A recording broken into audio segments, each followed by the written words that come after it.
Welcome to Manga Machinations!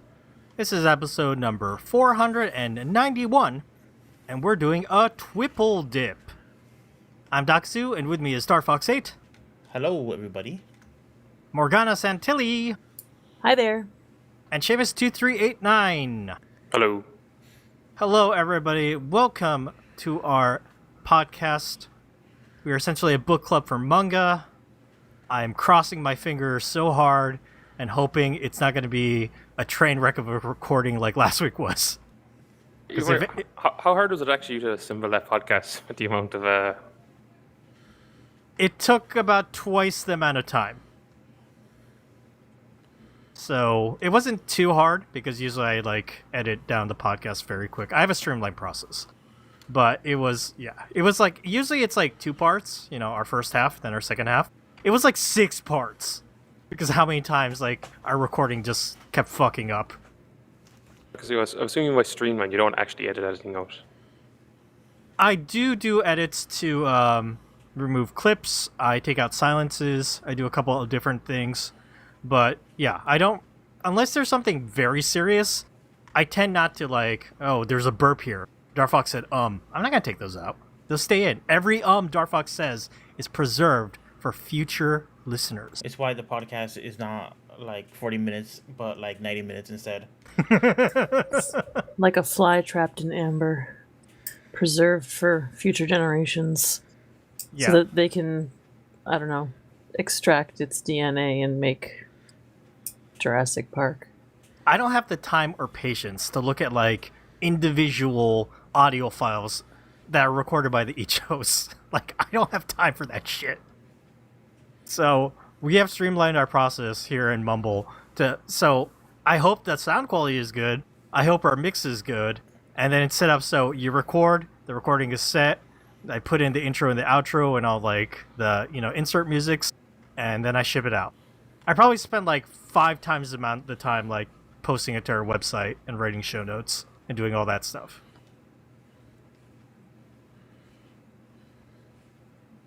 Anyway, everybody, we are recording live on YouTube, youtube.com/MangaMacTV.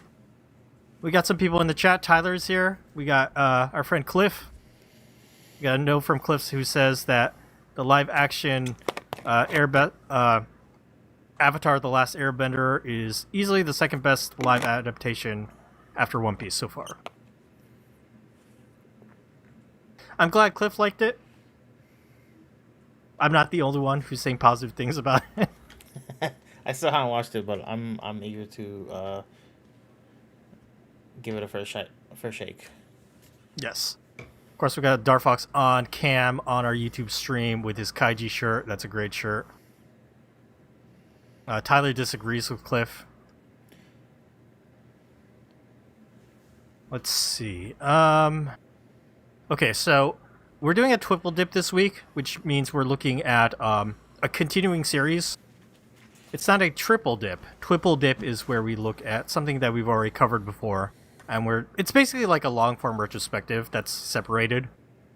For this Twipple Dip, we're doing Yokohama Kaidashi Kikou, Chainsaw Man, and Fool Knight.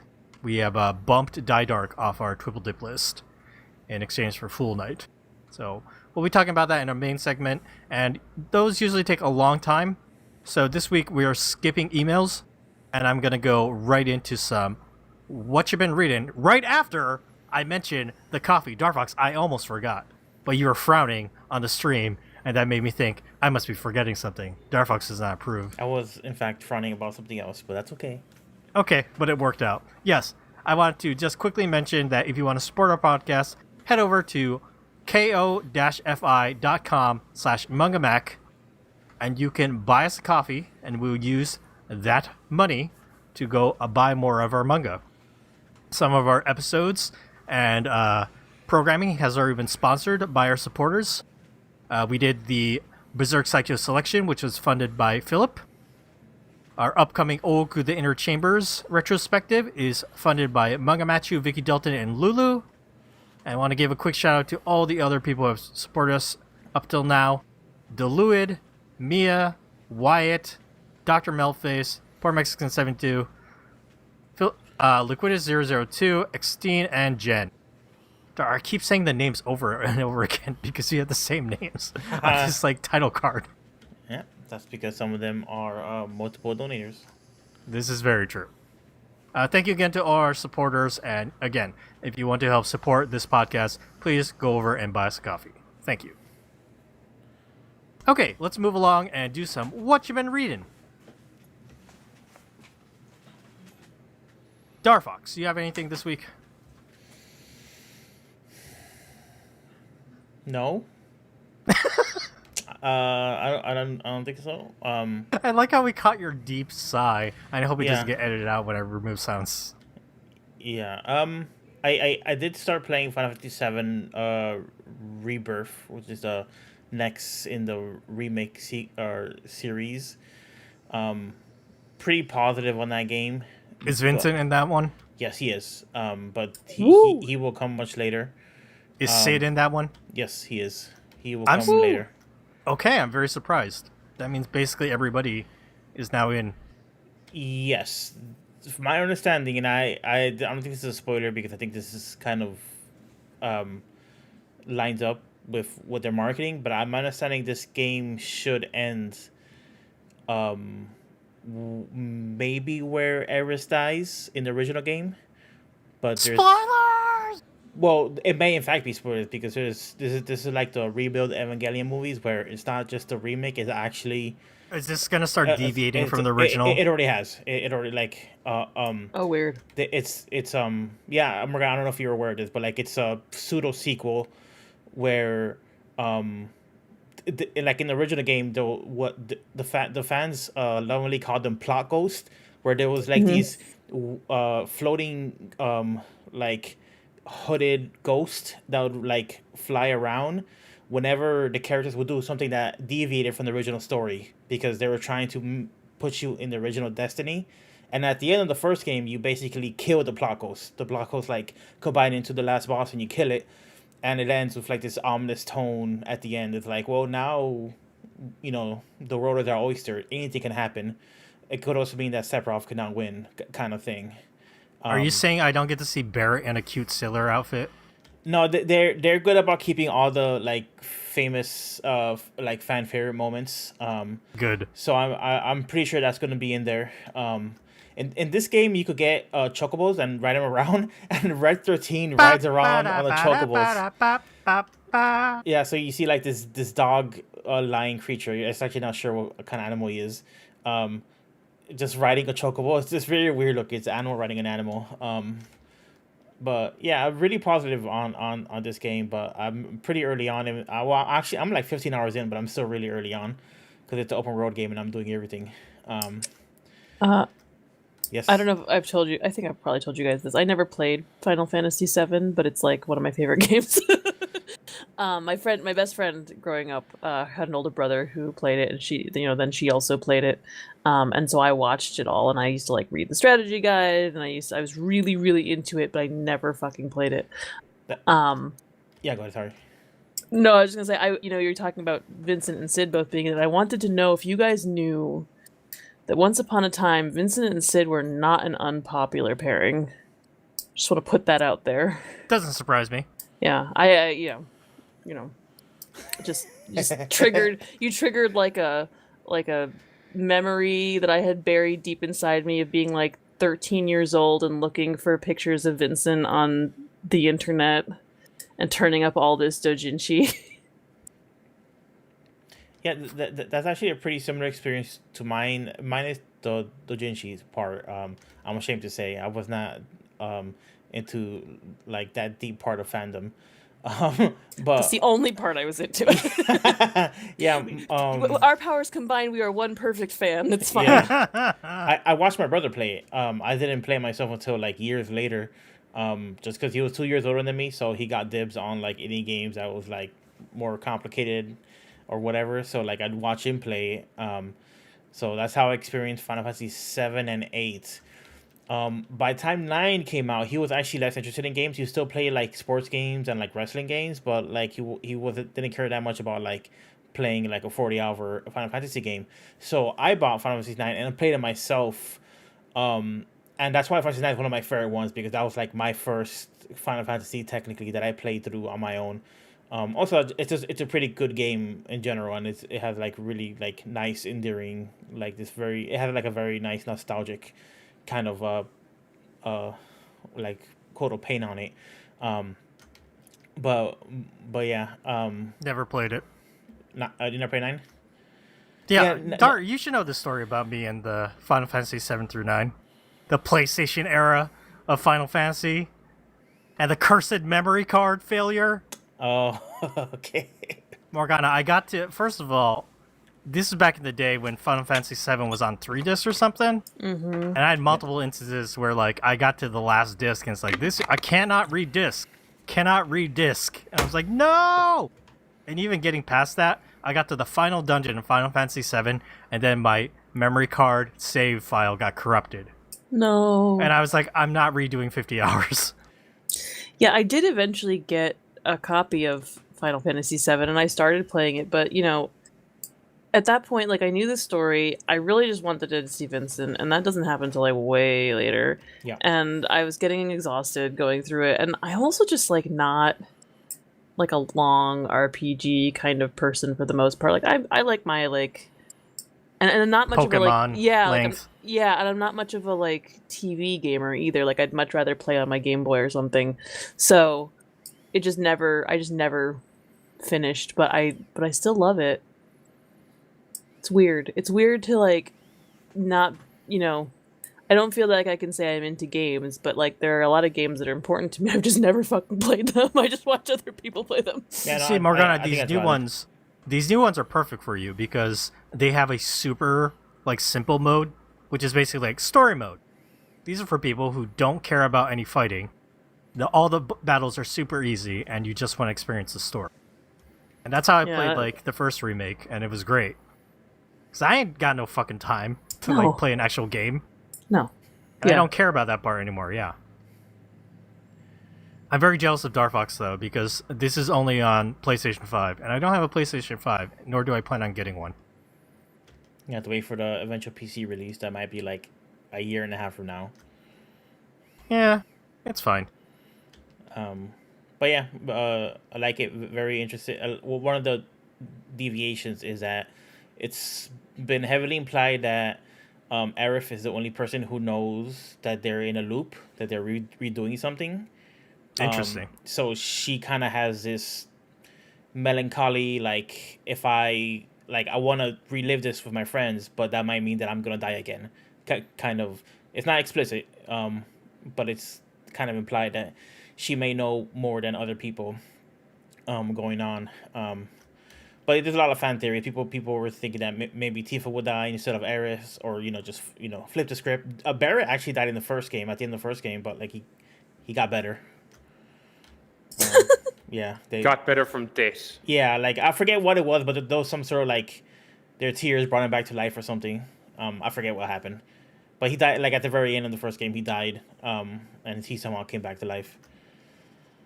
It was like a swerve. Like you're like, oh my god, they actually killed off Barrett. That's crazy. And like this remake it's uncharted territory. And then it was like, oh, don't worry. Psych. Psych. He's back. You can't kill off. He's literally the only black character. Like you can't kill him off.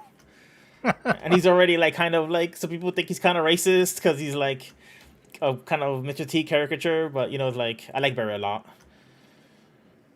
Not everybody's a fan of Barrett though.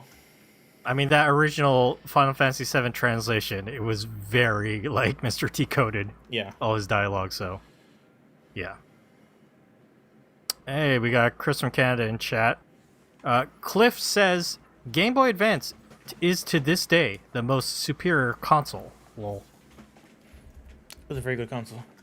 I like my Game Boy SP a lot. Had a lot of really, really good franchises on there. Mm-hmm. Yeah. I just like a handheld, man. I want to sit in bed. I don't want to sit in front of a TV, computer. I'm kind of like my wife's the same way. I'm like I don't like my neck gets tired really easily when I'm doing in a handheld. Sorry, I got like bad posture or ergonomics or whatever when I'm on a handheld, but to each their own. That's why there exist options. That's why the Switch is so good, because you can do either way. Yeah. Welcome to our manga podcast. Yeah. Yeah, I definitely will be talking about Final Fantasy VII Rebirth frequently. I might wait till like I see like Vincent next time I talk about it, which might be like months from now because I play games at a really slow pace at this point. Better hurry, Dar. By the time summer comes around, it's going to be co-op Souls time again. Yeah, I don't Because know. Elden Ring DLC going to drop. Well, yes, thank you, Darfox. Morgana, did you read anything this past week? No. I'm listening to a murder mystery audiobook in my limited spare time. I don't think I've told you guys, my sister's pregnant. So I'm gonna be an aunt, so I'm making another fucking blanket. Oh my. Which means I am not doing a whole lot of reading with my eyes. Just doing some reading with my ears instead. Almost like a podcast. Mm-hmm. Very nice. And congratulations. Thank you. I am very excited. I'm already spoiling my future niece. I've already like bought a whole bunch of crap. Because I'm like, I'm shopping for clothes for my kids, and I'm like, oh, I'll just throw in a couple, Yeah. just a couple of things for the baby. It's fine. Okay, Seamus, did you read anything besides Hellboy? I saw you post on Twitter. I read anything just like Hellboy. There's something actually I read a while ago. I never talked about it. I was just like looking through my notes. I was like, I never actually said this. Offshore Lightning. It's like a collection by Saito Nazuna. Oh, this is a drawn and quarter joint. Yes, I think it's like a collection of her work. But it's like there's an essay at the front where I think like she didn't start actually drawing manga that she was like in her 40s or something. She like did illustrations for like sports newspapers, and like she kind of started doing manga. And like a collection of her stuff from I think it was in the 90s. I don't know, like Yeah, it looks like 90s. I'm looking at the drawn and quarter page. I think there's a few more recent ones as well towards the end. This looks nice. It's got a nice Gekiga style, which makes sense for like a drawn and quarterly release, but I think because I don't have the book with me now, but I think they mentioned there was a particular magazine she like published a manga in. That was I wasn't really Gekiga, but I think it was like that more. I can't remember what it was. It was like I don't know, like not your usual like Shonen Shin and kind of josei thing. And,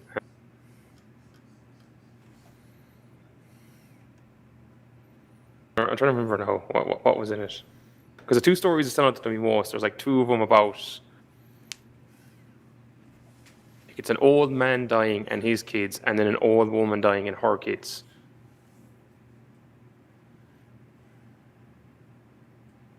Because the old woman one in particular is like nearly the most memorable from an art point of view because it gets very like fantastical with like some of the drawings. Like the whole thing is fairly, I guess you'd say like realistic. Like there's no, but like that's the one where like kind of because I think she's is it dementia or like there's something going on in her mind anyway where like kind of gets. I guess like the most away from just like the normal day-to-day living stuff. And actually, I think was that one or there was another one that actually reminded me of it, like Children Removed on. I think it's like the very last one because I think towards the end, I think this is like these were drawn. When I remember, she did like an initial batch in the 90s, and then the last few were like she came back to manga years later after like taking care of both her parents, who I think had like died in between. Hence the themes. Okay. Because I think that last one is basically like it's set in a similar, what would you say, like area. I think it's Children of Mootown, where it's like this like post-war like built-up area. And like Children Housing of Mootown, complex. It yes, says housing here complex. on the. There's a specific name for it, the essay mentioned. That like basically now it's just filled with like old people, and so like they're all like slowly dying off one by one, and like there's not many people around anymore, like who are like under 50. But like there, it's like almost flipped from Children of Mootown, where the focus is way more on like the older people still there, as opposed to Mootown, which is more focused on the younger people, like trying to get out of there in whatever way they could. Mm-hmm.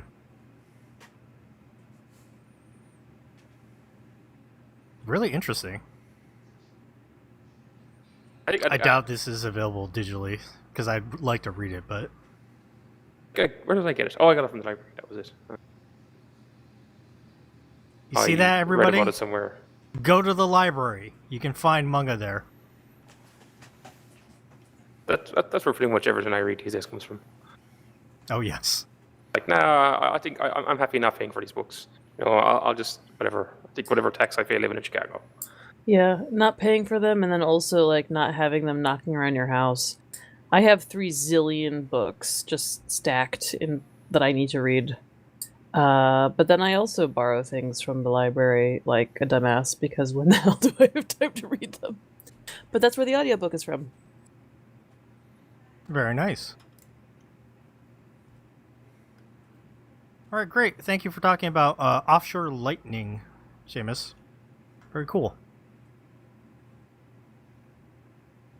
Okay, I want to talk about a manga. I swear I've talked about this before, but Darfox said he didn't think I did, except for that I mentioned this last week. There is a manga by Kazumi Yamashita. She's known for writing a lot of josei manga. She wrote this really awesome series called Professor Yanagisawa's Splendid Lifestyle, or Splendid Life. Not translated into English, but it's one of my favorite manga. And she was writing this manga called Land, and she won like the Tezuka Osamu Cultural Prize, the grand prize, in 2021 for this manga called Land. She usually writes, story manga, but this is her non-fiction manga called Setagaya Ichi Furui Youkan no Yanushi ni Naru, which translates to becoming the homeowner of the oldest Western house in Setagaya.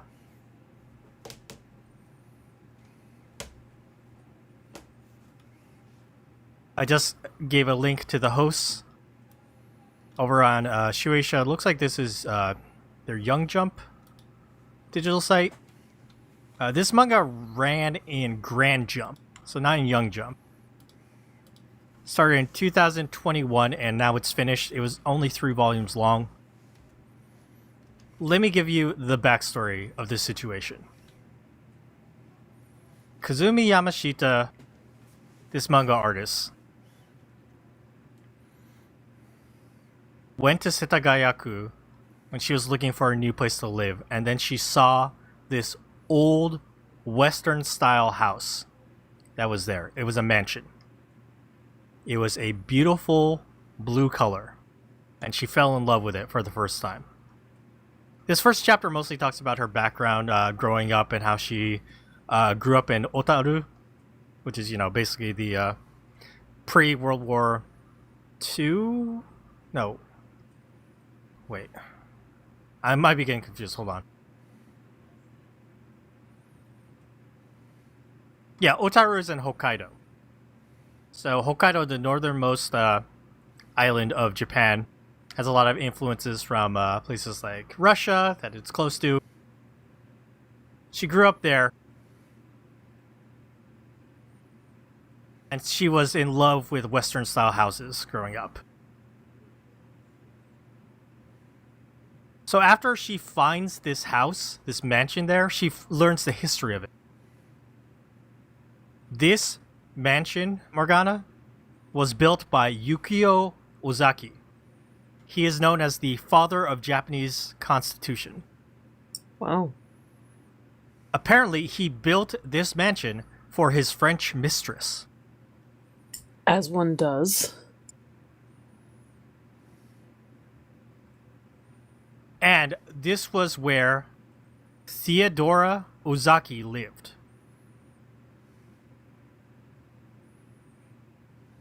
She was a Japanese translator of short stories and fairy tales.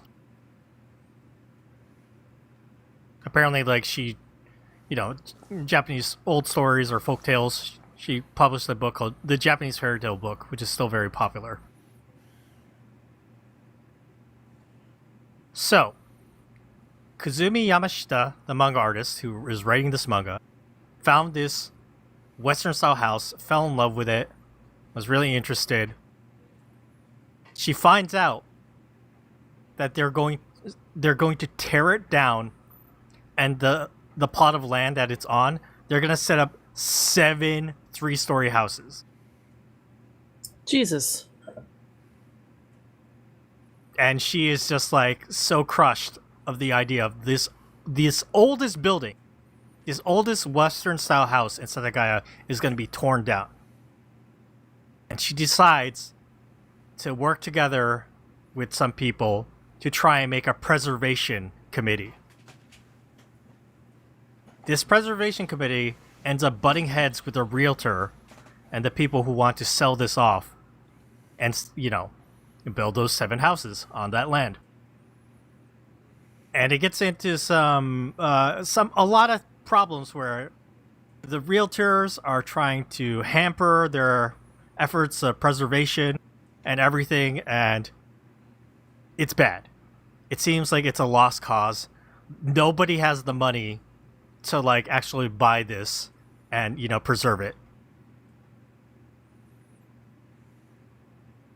But she decides to do a social media campaign about it, and it works.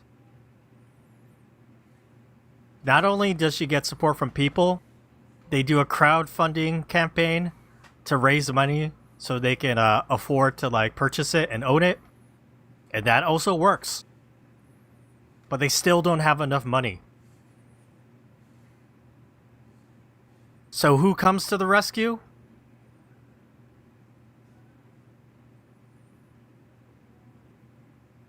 Oh crap, I had a great joke and now I forgot my punchline. Hold on. Oh, I remembered. Sorry. Forget I said that. Pretend I'm leading into this great joke. A great reveal. Who comes in to save the day? Mr. Investor Z, Nori Fusamida. Fucking kidding me. For real? Nori Fusamida, the manga artist, heard about this and joins Kazumi Yamashita. He was like, and real estate is a very lucrative investment. He becomes aware of this situation, talks to Yamashita, and says, I want to help. I think this is a great idea to preserve this Western-style mansion. And also, to promote this project, that's why they started this manga. That's how this manga was made. Not only to talk about how they're becoming, the landlord to protect this mansion. The mansion's name is the former residence of Theodora Ozaki. And so Nori Fusamita, Mr. Investor Z, leads the charge to recruit other manga artists, including people like Rumiko Takahashi. I mean, how can you possibly argue with Rumiko Takahashi? If she says you can't destroy this house, you're like, well, yes, I'm sorry, you're right, Sensei. I'm sorry, I ever thought I could. So when the manga ended, it seemed like it was a happy end. But just very recently in Grand Jump, they published a bonus chapter because after the manga ended, they needed way more money. Lots of things involving the wood shortage. You guys remember the wood shortage because of the war in Ukraine? Mm-hmm. There's literally a manga panel of Kazumi Yamashita punching a Putin calendar that she got in the past. Wait, fuck you, Putin. She just got a Putin calendar hanging around? Yeah. Okay. She bought it in As you do. 2017. Or Putin's playing with dogs. But anyway, so besides Rumiko Takahashi, they got Noboru Takahashi, the manga artist who does this series called Mogura. It's about a Japanese police officer who becomes an undercover agent in the Yakuza. It's a good manga. It's very entertaining. But you know who else they got the support of? A certain Nobuyuki Fukumoto of Kaiji. Appropriate t-shirt choice, Star. How did I know? You knew. You took a gamble. We're a good podcast. I just sent the host over to the link to OkazakiTheodora.com, the website they have set up for this mansion, which has now been bought. And this month, March 2024, it has been open to the public. And the first thing that they're doing here, they're going to set it up as a cafe as well. But the first thing that they're doing is they got all these manga artists to contribute illustrations and manga drawings to make it into like an art gallery. And that is happening right now, Morgana. That's so cool. Isn't this like a fucking awesome manga and manga story? Like, Kazumi Yamashita fell in love with his mansion, heard it was going to be torn down, couldn't stand it, went into this whole ordeal to protect it, and with the help of other manga artists and crowdfunding, they were able to preserve it for the future.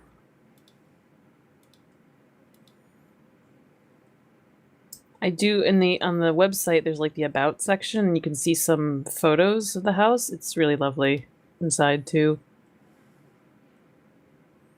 I live in an old house, and I'm from, the Northeast, so a lot of houses around here are pretty old. And I also love old houses and get really like bent out of shape when I hear about them getting torn down for things. Mm-hmm. Apparently, it was originally built in 1888. It's like less than a decade older than my house. It wasn't originally built there. It was moved to a new location in 1933 in Setagaya, where it is now. No, it is pretty big. They were going to tear down that entire thing and build 7 buildings there instead. 7 buildings? Damn. I mean, it's a big property, but like narrow and tall, Dar. Yeah.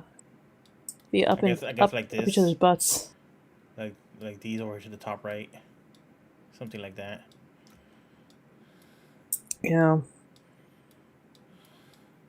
When this manga first started, I was thinking, this is such a cool idea, but I didn't want to talk about it until I knew the final result. Because I would have been crushed if this was like a fucking sad end to everything, if this didn't work out in the end. I found the cemetery. Starfox, don't link to this, but there is a YouTube video about the... They did a television documentary about this entire process as well, which helped with the crowdfunding and getting Rumiko Takahashi to watch that documentary and be like, I'm going to join in and support this too. But there's a YouTube video where they did the big opening of the thing, and everyone's there. Nobuyuki Fukumoto's there and talking on the microphone, and Rumiko Takahashi's there and talking, and Mr. Investor Z is there. Wait, can I show a thumbnail? Yeah, you can show the thumbnail, of course. Okay. Because it's all the manga artists, right? Yeah, Right. yeah. Who's the fucking Investor Z fucker? What the hell? Where is he? Who do you think he is? The guy right here with the suit. On the left? Yeah, I left. Turtleneck? No, I don't think it's Well, I know which one is Rumiko Takahashi because I've seen her before. Yes. She's so cute. She's the short one with the red Yeah. hair. Kazumi Yamashita is in the middle. The person on the very right is Mr. Kaiji. Hell yeah. All the way on the right, Take yeah. a look at him, bro. You know how much money that man has lost and gained in a single night? Gambling? That guy has seen some shit. It's funny, in this bonus manga, Kazumi Yamashita draws all these manga artists as their famous manga characters. So Mr. Investor Z is actually drawn as the main character from Dragon Zakuda. It's a manga about education. And Nobuyuki Fukumoto was not drawn as Kaiji, but Yanagisawa from the Hell Golf Yanagisawa manga that I talked about recently. His current series. Okay.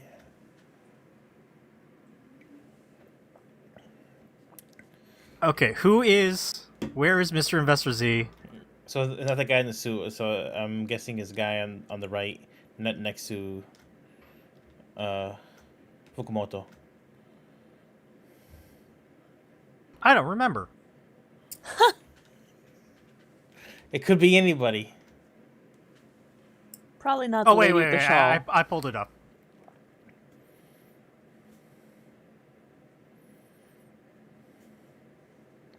Okay, which guy did you say, Dar? Originally, the guy on the left with the blue suit, blue and white. What is that?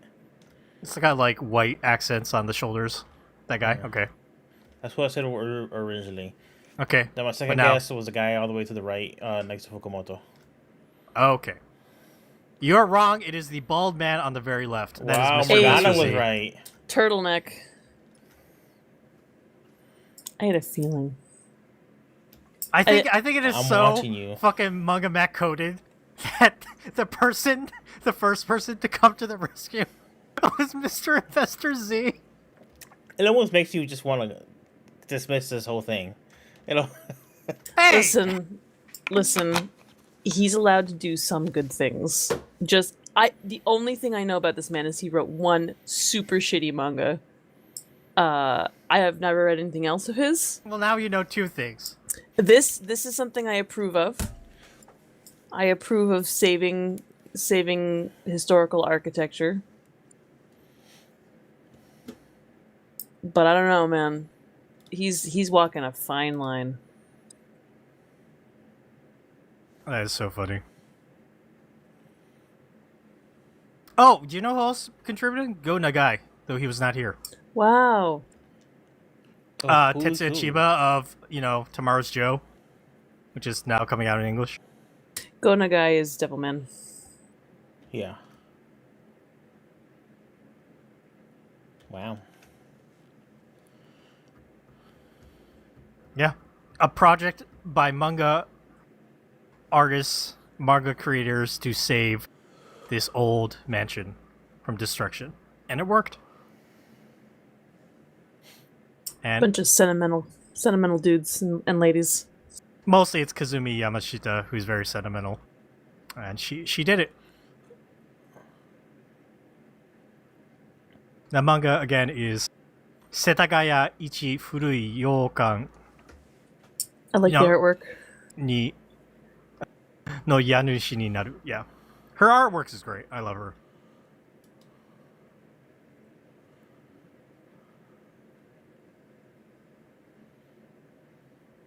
Okay, that is my what you've been reading.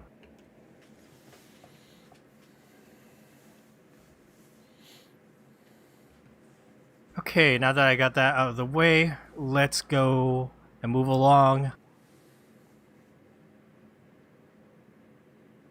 We're going to do our main segment, but before that, I need to talk about next week.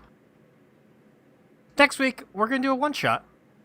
And we're going to read Onward Towards Our Noble Deaths.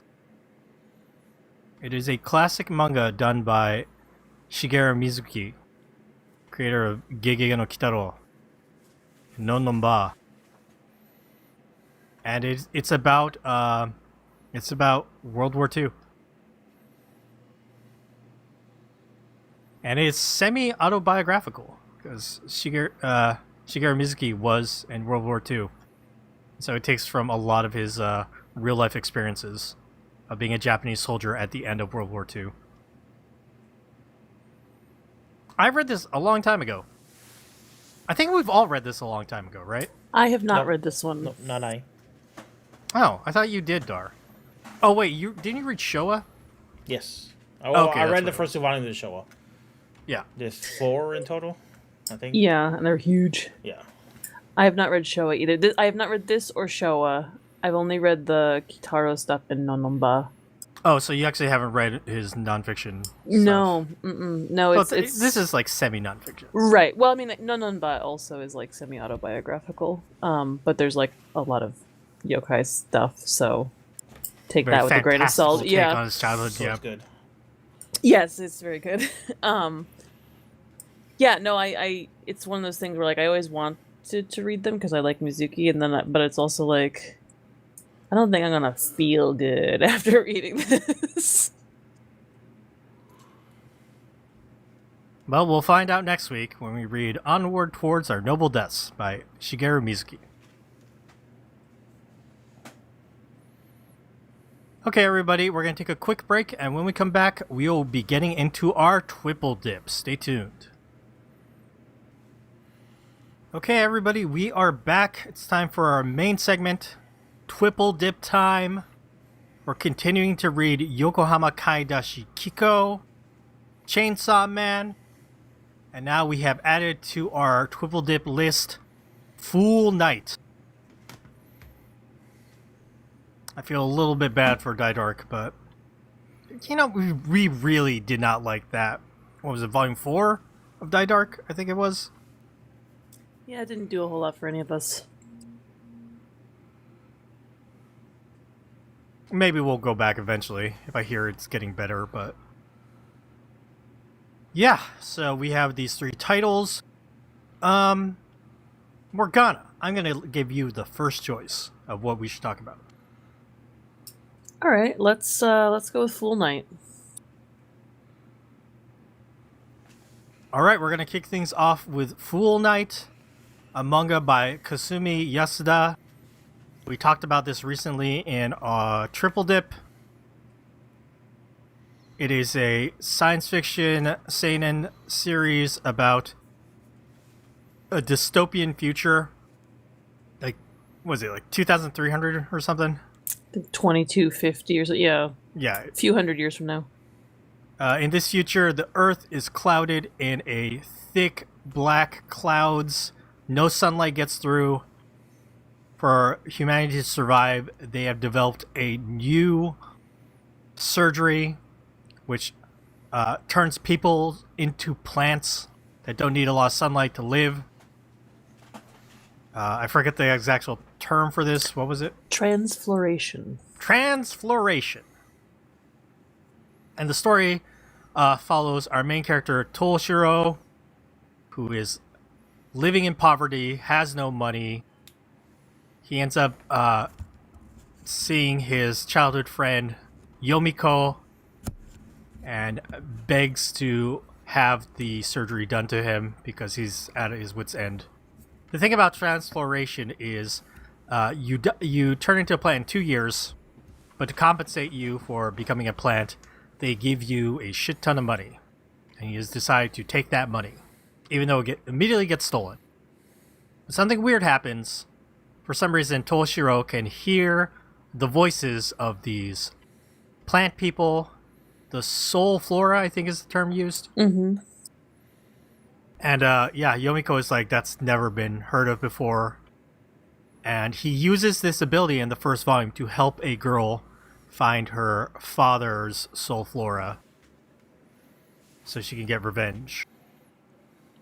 It turned out into kind of like an okay situation at the end of Volume 1. But now in Volume 2, we read those chapters. And by the way, Volume 2 is not physically released in English, but the entire most of the chapters of Full Night are available on the Viz subscription. It's not the Shonen Jump app, it's specifically the Viz that covers Shogakukan releases, because this is a Shogakukan release. And it was, let me double check, chapters 9 through 17 for Volume 2. Why don't we turn to Seamus first? Because Seamus, you were not here for that triple dip. You didn't like the other 2 manga we read, but you did say this one was interesting, and you felt like it had Chainsaw Man vibes. Well, specifically, like, person gets recruited to the government, needs money, has some ability they're going to exploit. Right. And Seamus, you said you were willing to read a second volume of Full Night. What did you think of the second volume chapters and where the story goes?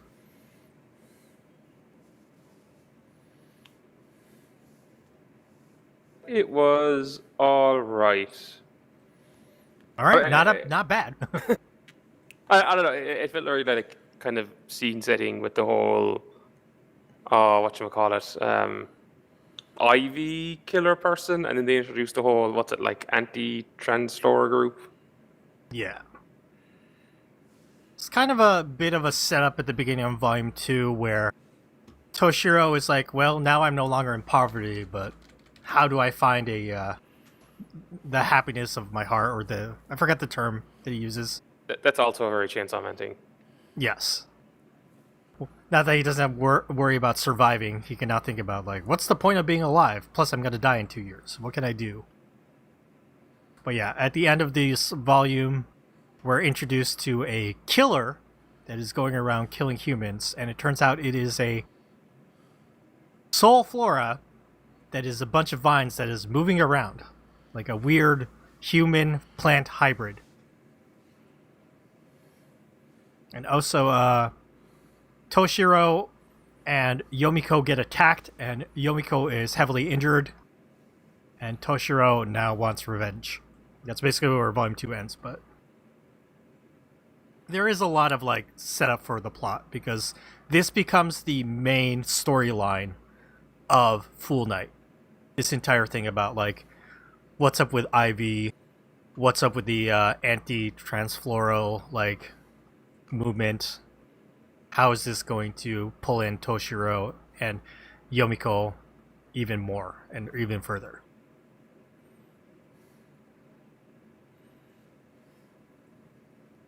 But Seamus, you thought it was all right. I know you said you really like the art, though. Yes. I think we're talking about this a while back. Is it screen tone, or, like, what's the digital equivalent? Because it seemed quite heavy on stuff that kind of seems like that, the kind of gray shading. Yes, I would call it, like, shading. Though, I don't know, like, Digital screen tone. yeah. I guess that's the term. Even the way the hair is kind of drawn, it's very, like, details not quite. I don't know. It's definitely like a different kind of, like, art style than, I don't know, what I'm used to seeing in a lot of other places, like other manga. There's, like, a heavy use of detail in the hair, but, like, it's combined with, like, a little bit more cartoony and simple looking facial expressions. You know what it actually reminds me of? It's not exactly, but kind of maybe like just the digital detail and the dark background and the kind of shading. It reminds me of oh god, dog, is it what's the name of that Manga Plus book? Of the guy, Attack of the Guy, or like everybody becomes the guy. Oh, Shibatarian. Shibatarian, yes. It kind of reminds me of that. It's like just a different style, but somewhat like the technique and some of just like the way how some of these panels look really, really dark. Reminds me of that. Yeah, I think there's a lot of depth and texture that I feel like, and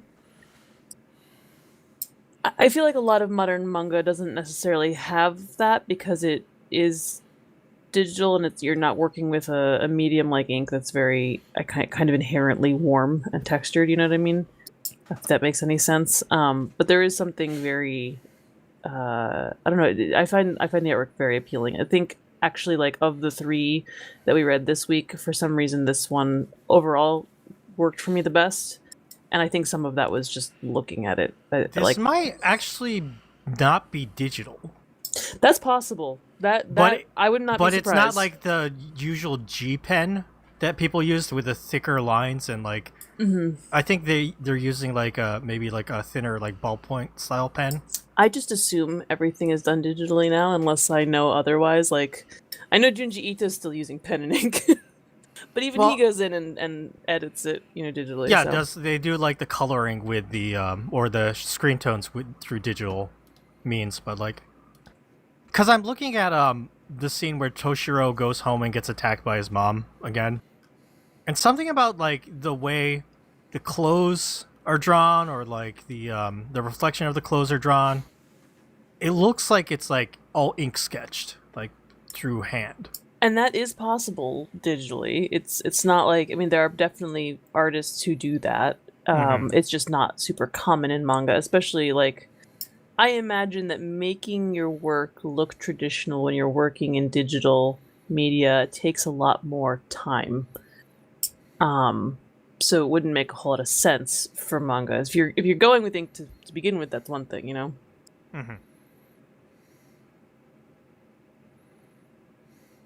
Yeah, the look of Full Night is definitely very unique.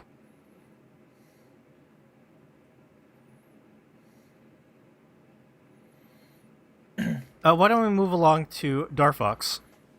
Dar, what did you think of these chapters or volume 2? I liked it overall.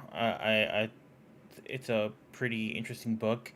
However, the fact that now we have a defined villain and threat kind of like puts it in a box a little bit more. Whereas before it was like, okay, this is an interesting world, and the main character is interesting enough. I kind of want to see how he kind of goes through this, and then like I thought we already kind of had the hook with I mean they did mention that they needed his help to catch like a bad guy, but I thought we had the hook with him helping the girl connect to her dad, who was like abusive, a piano dad.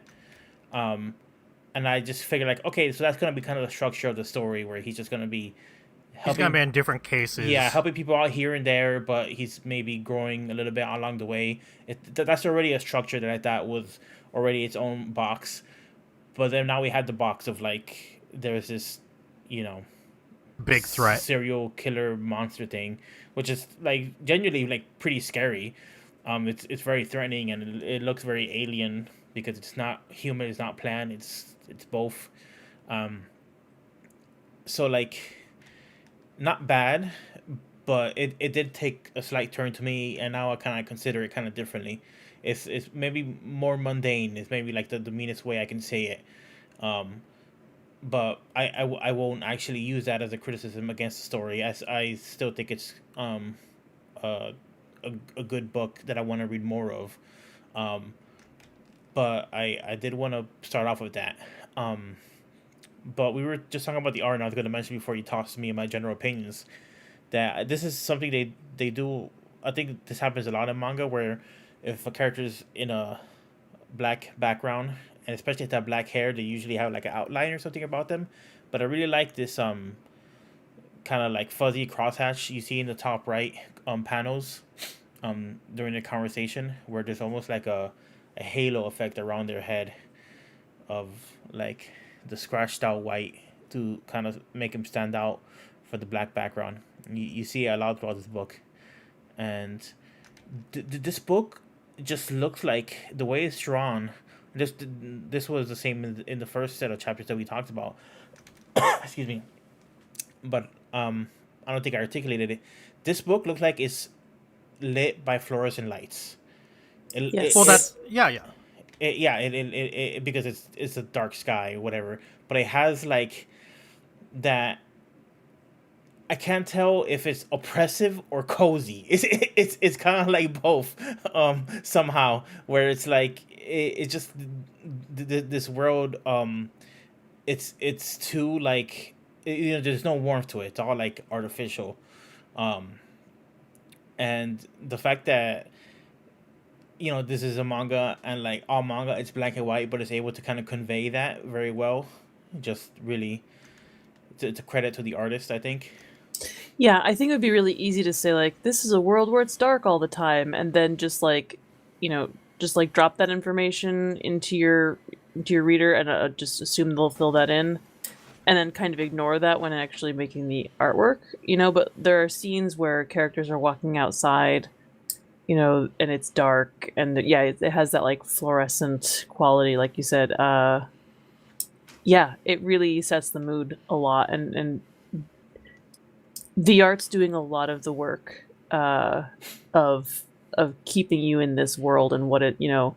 I didn't really think about that, but yeah, you're right. It absolutely feels like, you know, there's you've walked into like a, well, you know, like a store, and there's like I think about like walking Walmart lighting makes me want to die. It's like I call it I call it apocalypse lighting because it's like that blue fluorescent, like horrible, so uncomfortable. You know, it's like when you're saying like you don't know if it's cozy or cold, kind of like uncomfortable. Like that's totally there. Really impressive, actually. There's a je ne sais quoi when you're like at Walmart at 10 p.m. because Walmart's fucking open at ungodly hours, and then it just feels like you're like in blinding light, and you actually walk outside and it's like nighttime, and you're like, is this real life? Is real life? I escaped the artificial world of Walmart, and now I'm in like the actual pleasant nighttime. Of course, there's street lamps and stuff like that, but it's just crazy how that gigantic building can be so differently lit than the real world. I always wonder in a store that's lit like that why they do that, because it does not make me feel like I want to spend money. It makes me feel like I want to leave as soon as humanly possible. Yeah.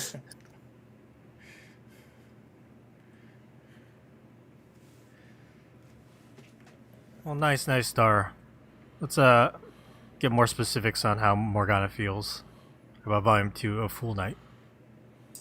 Yeah, I really liked it. Not loving the whole fridging the girlfriend thing. I mean, it's not his girlfriend, but you know what I mean. We've stabbed our main female character, so she's out of the picture for a little while. I realize there's another female character on the horizon. She's kind of butting heads with our main character.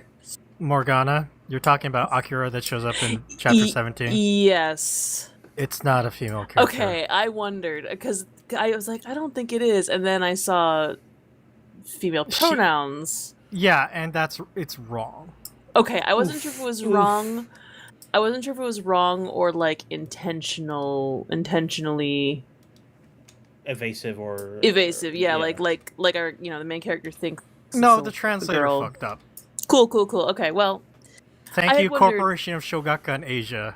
Yeah, I had wondered because I know that Akira is usually a male name, but I think it can go both ways, right? It can go both ways, and they have long blonde hair. Mm-hmm. But no, that is a male character. I confirmed it to double check. I was hoping that was the case. I actually was like, I like triple read that, and I was like, wait a second, is this person male or female? I can't tell. It's to be fair, an incorrect translation is an incorrect translation, but to be fair, it is a common mistake that happens in translations because Japan can be like gender neutral in the way, yes, you know, pronouns are said or whatever. It happened in Metal Gear Solid 2, where there was like a baby was mentioned offhand, and then the translators assumed there was going to be a boy child, and then fast forward to Metal Gear Solid 4, that child was actually a girl.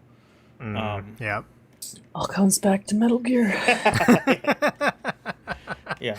Bingo card, everybody.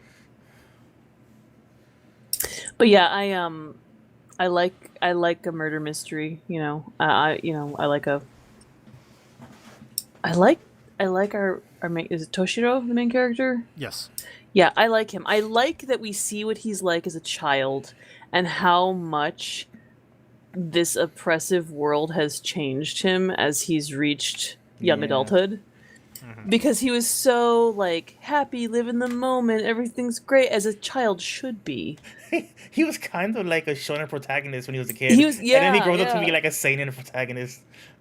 Yeah, and you know, but you know, it would be so easy. And my impression of him in the beginning, in the first volume or the first handful of chapters, was that he was very cynical and very kind of cold and a little bit more like Denji, right? We were talking about Chainsaw Man and the similarities there, but he actually is very warm and caring and like he does feel like, even though he had a really difficult interaction with his mother and he's afraid to go back to her, he does feel the responsibility toward her, right?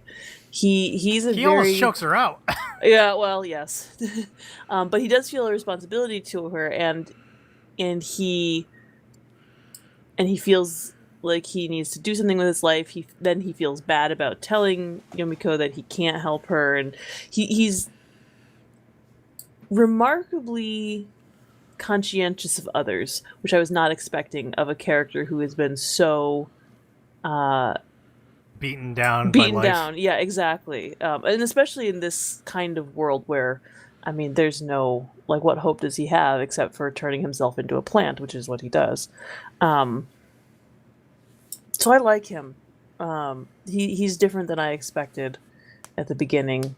We've already talked about the artwork. I think it's amazing. I do like our Ivy killer creature. It's pretty cool. So yeah, I'm into it. I'm enjoying Fool Knight. I don't know that I expected to like it when I read the first chapter. I was kind of like, the hell is this? But it's I'm very intrigued. It's good to hear. I get what Dara's saying about how, like, there was a possibility for Fool Knight to be more open with its, like, stories and, like, different story arcs. But now with Ivy, we have, like, we're set on this path. We're set on this one rail, and now, like, it doesn't go off that rail, unfortunately. It just keeps, you know, it's going to be a roller coaster on that specific storyline. Is this like one volume thing, or is it like the entire thing is just Ivy now and this transfloral group and like what's going on with them?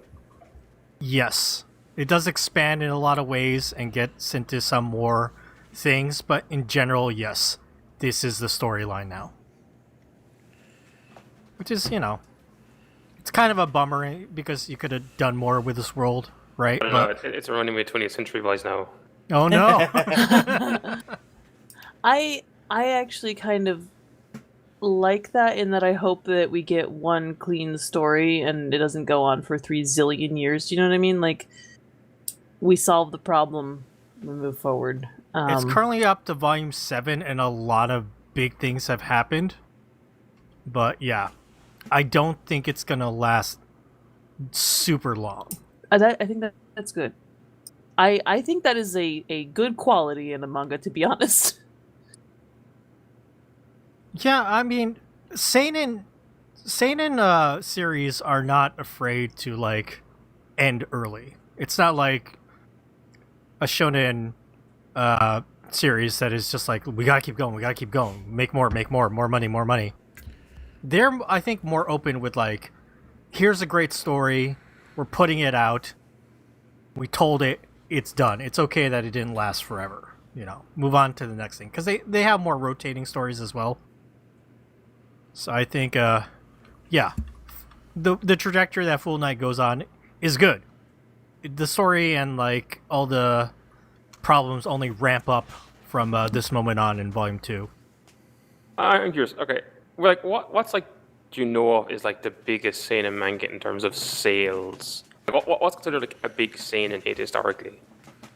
Kingdom. Is that still going? Yes. Eventually they run out of history, you know. Eventually they catch up to the present time, though.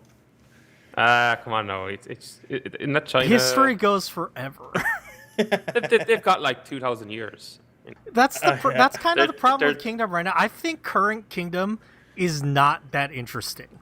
I've hit that point where I'm like, okay, I wish we've reached the ending soon, because now we've gone so far past the void of adding characters. It's kind of the bloated situation with what I feel like One Piece is. Like, I'm no longer getting investment in my return of, like, adding to this pile anymore. Other big series, of course, of Naruki Urasawa's, you know, like 20th Century Boys, like you mentioned.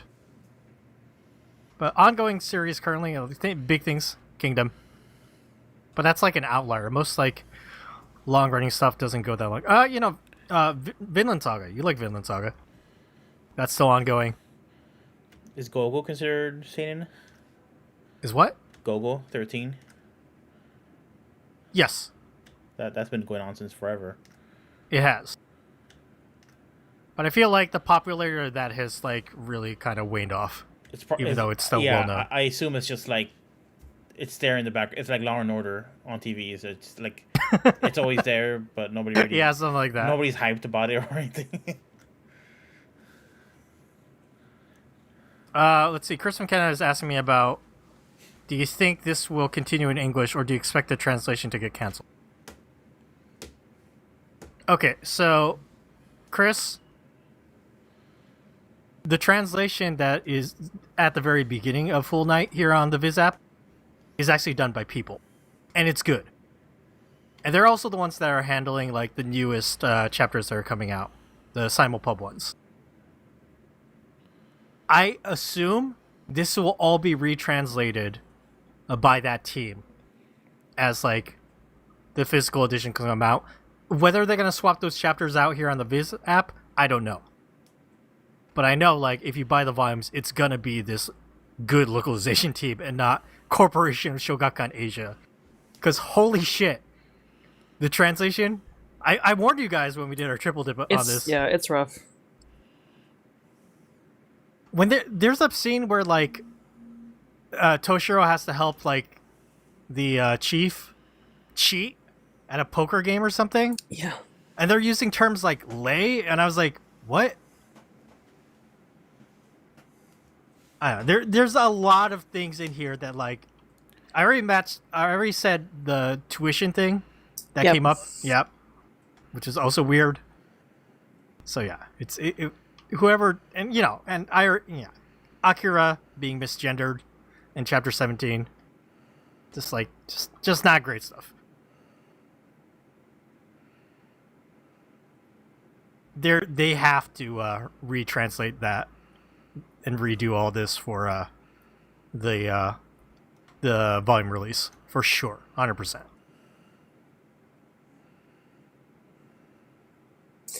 And just, from a I can't speak for a publisher, but like from the perspective of somebody who works in publishing, I don't really feel like they'd start translating something in English if they really thought it were going to stop, randomly. It's not like, if this story stops getting published in Japan, yeah, obviously there won't be more of it in English. But I think for the most part, from what I've observed, if a company commits to publishing a manga in English, they continue publishing the manga, even if it takes 10,000 years. Dark Horse. By the way, the next Kurosagi Corpse delivery service is coming out in August. Oh, good news for you, Morgana. I know. I'm happy for August, you. though. Yeah, I know, but you know what? I've waited this long, so it's fine. And I'm gonna get it, and I'm gonna sit there and read the whole fucking brick of a manga in like one sitting, like an asshole. But Morgana, you mentioned Dark Horse, and of course they are guilty of doing things like that. But Viz, the people who are publishing Full Night, they never finished putting out Pat Labor. That's still a very sore spot in my opinion of this. Right? It was a long time ago. Yeah. But that's still shitty in my opinion. Which is why I think a lot of publishers don't do that anymore, because I do think people get really mad when something suddenly, this is not exactly the same, but there was a whole bunch of Tokyopop manga that just stopped because Tokyopop stopped, and for a while they're back. It's a little different. They went bankrupt. They basically shuttered, and that's kind of a different issue. But it was so infuriating to not be able to finish series. So I think that for the most part, if a publisher commits to a series, they're committing to a series. I'm sure there are exceptions, but I don't know what they are.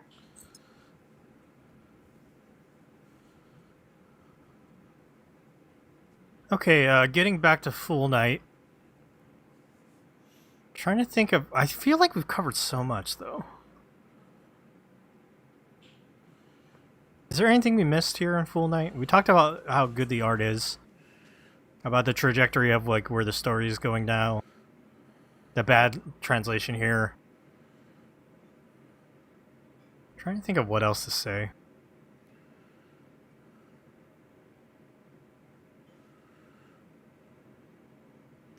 I think we kind of covered it. I think so. Dar, I'll start with you. I think I know the answer, though. Would you keep reading Fool Knight? Yes.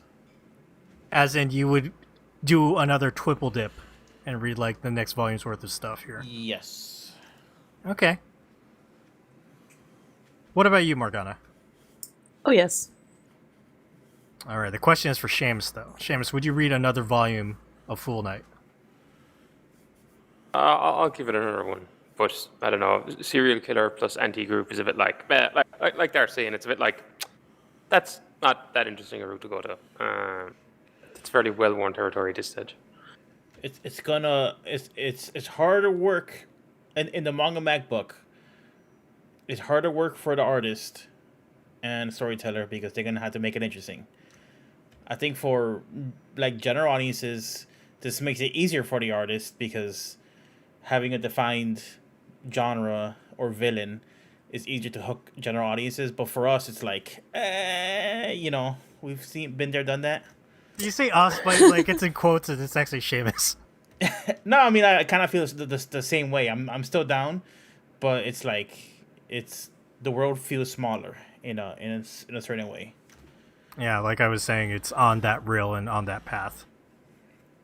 I'm glad you all want to read another volume. I would say after reading the chapters available here and kind of looking into like what actually happened leading up to the news chapters, I think the trajectory is really good.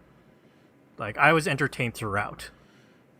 And it was adding a little things that matched with like this dystopian future.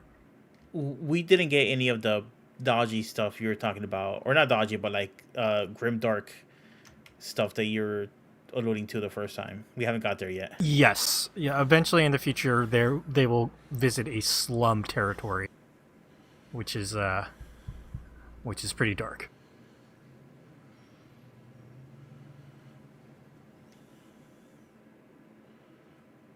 Okay, very nice. Let us move along from Fool Knight.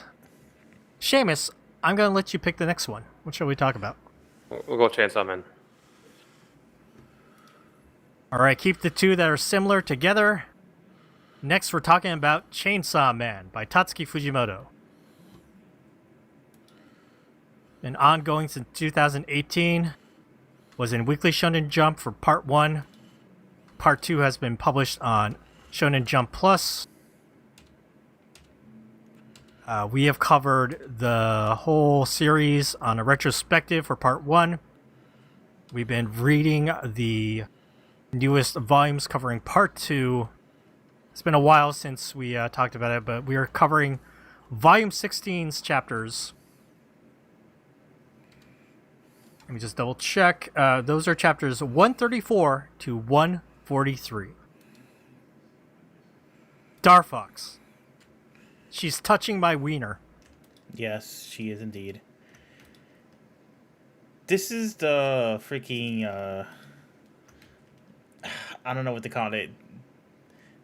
The Denji being a shitter arc of the story, or like Denji trying to like really figure himself out. Because before this, there was a huge emphasis on Asa, but Denji seemed to have it figured out. He was like this chaotic, like poor high school kid by day and superhero by night kind of persona, and he was really happy with it. But now things are changing, and he's having to make choices about whether or not he's going to continue to be Chainsaw Man, and he really wants to be Chainsaw Man. He's grown attached to the persona of being a hero and being somebody special and different, and just being normal and just having like a warm home and tasty meals isn't enough for him. I don't know if I think that this is a dip or like, so I hate to get ahead of myself and talk about chapters that are forthcoming. I won't go into any details, but I do feel like the next set of chapters, there's just like a quality dip that starts to happen, and I think it picks back up, but I don't know if it was just I don't know if it was just a moment where Tatsuki Fujimoto was a little overworked and he needed some rest. But I kind of feel like this is the start of it. The end of this volume is the start of that, where a lot of readers felt there was a dip in quality, there was a dip in the storytelling. And so yes, go ahead. I get it. No, Dar, sorry, I don't want to interrupt you, but I get it. I was actually pleasantly surprised with the chapters here for volume 16. They're really funny. Yeah, I'm gonna put There's one some on right really now. dumb, funny shit. This is the best part. Yeah, Asa. it's really good. Asa and her thoughts about Chainsaw Man. Yes! Sentimental Drive! The day we went on our first motorcycle ride, I felt your body heat for the very first time. Your head was a chainsaw, yet I couldn't deny your warmth was human, that of someone alive. In retrospect, every time you save my life, my body's cold as can be, as frozen as ice. Although I'm doomed to always end up all alone, you always came to my rescue. That much I know. I feel really bad for this girl because, like, most of us would have just put this on LiveJournal and nobody would have known about it. But, like, she has, like, an entity that's kind of hostile inside her head. Yeah. That's like... LiveJournal. Yeah. What year is this? Well, I guess, showing his age. It is the 90s in Chainsaw Man, so I guess that's appropriate. Canonically, it might have been LiveJournal if it wasn't eaten by Chainsaw Man. But yeah, Tumblr, but even Tumblr now is, like, on the wane. So I don't know where people put their cringy text posts anymore when they're like a teenager. I don't think they have them. I think they just like... It's TikTok now? That's is bad. Snapchat? I don't know. Oh, yeah, it's Snapchat. Is that still a I never did Snapchat. I don't understand I have downloaded it, but I never use it. I might have to ask people. This might be a topic of research. We'll come back next Twiple Dip and update on where like teenagers post like the cringe that they need to like bleed out of their body to like. Aren't they? I think they're like not cringe though. Isn't Gen Z kind of like disgusted with millennials and how cringe we are? Maybe. I don't know. I think I'd rather be cringe and happy. They all seem very. I don't know. I don't want to in the age of that much social media. I don't want to have come of age in the age of this much social media. Yep. Dar, I'm gonna put your thoughts on hold for a second because I know you can keep going on forever. Let's jump to Morgana. Morgana, what did you think of these chapters for volume 16 of Chainsaw Man? I don't know what my deal was. So I read, we're actually talking about these in the order I read them. I read Fool Knight first, then Chainsaw Man, then Yokohama Kaidashi Kikou. And I don't know if it was just like my mood this week, but for some reason, I felt a little let down by Chainsaw Man, and I think I'm finally getting bored with Yokohama Kaidashi Kikou, not to get ahead of myself. There are things in both of them that I like. There are things in Chainsaw Man that I enjoyed, but I was kind of like, all right, like, Denji's sad, I get it. Can we move on? Like, I just don't, I think maybe because I like Asa and I want to know more about her, maybe is part of it. And we were focused a lot on Denji. Yeah, and that dumb face he made in, like, every single panel with his, like, mouth hanging open. Like, every single panel. So I guess... it's also I had to remember what happened the last time, which was another thing. We read this a while ago. It's been a while, yeah. Yeah. So I was a little bit like confused, and then I didn't really understand. I feel like there are a lot of moving parts in regards to Denji. Like he's been asked to never transform into Chainsaw Man again by public safety. By public safety, and public safety's got a guard on him. His wiener girl. And then there's the church, the Chainsaw Man church. Mm-hmm. Which Asa becomes like... Their main, like... For her own motivations. The poster girl. And then... But even within the church, it seems like there's, like, the people kind of pulling the strings, and then, like, the kids being manipulated, and then somebody's trying to get Denji to join the church, and it's like a... And they know that Denji's Chainsaw Man, even though nobody else knows that Denji's Chainsaw Man. I was very confused by the layers here, I think, and what what everybody's motivation is, I guess. Which I mean, I guess that's the point. We're gonna find out. But I had a hard time. I had a hard time caring in this set of chapters, I think. And yeah, I do kind of sense maybe the bit of a dip in quality too. I think that's part of it. I think part of it is that it's a little bit convoluted, where Chainsaw Man almost never was. It's pretty straightforward. Right. I mean, you kill the demon, you don't kiss the girl, and everything goes on. Like, that's what I'm here for. And now all of a sudden we have like moving parts and like different people with different motivations. I don't want a conspiracy, I guess. I just want Chainsaw Man to be Chainsaw. I mean, I guess there's always but stuff Denji going is still on. acting like Denji throughout Yes, this, though. yes. But I mean, I guess there's very little like of the stuff that makes Chainsaw. I think part of the appeal of Chainsaw Man in the beginning was this kind of feral recklessness that this just completely lacks. And I think Denji's feeling that lack of feral recklessness, right? Like that's his like purpose in life his normal life gone. has been achieved, and exactly. But it does make it a little less exciting. But Morgana, your girl Quan Chi is back. Yeah, That's the other thing. This kind of felt like cheap pops for returns. It's like Swordman. Yeah, it's like, well, now everybody's kind of coming back, but it's not like we're getting their character, because they're not like, I mean, you are getting some of the character and some of their actions, but it's not like you're getting an update on them. It's like, how are they back? How did they feel about being back? Like the interesting about Quan Chi coming back would be like, how would she feel about on Yuta or whatever? Like, but we're not really getting that stuff, right? Just characters are appearing, and I'd like to see some of these characters back. But yeah, cheap pops. It almost felt like.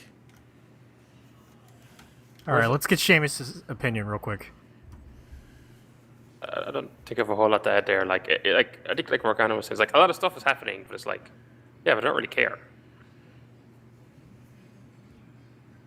It's just like, oh, let's pile out a plot in here.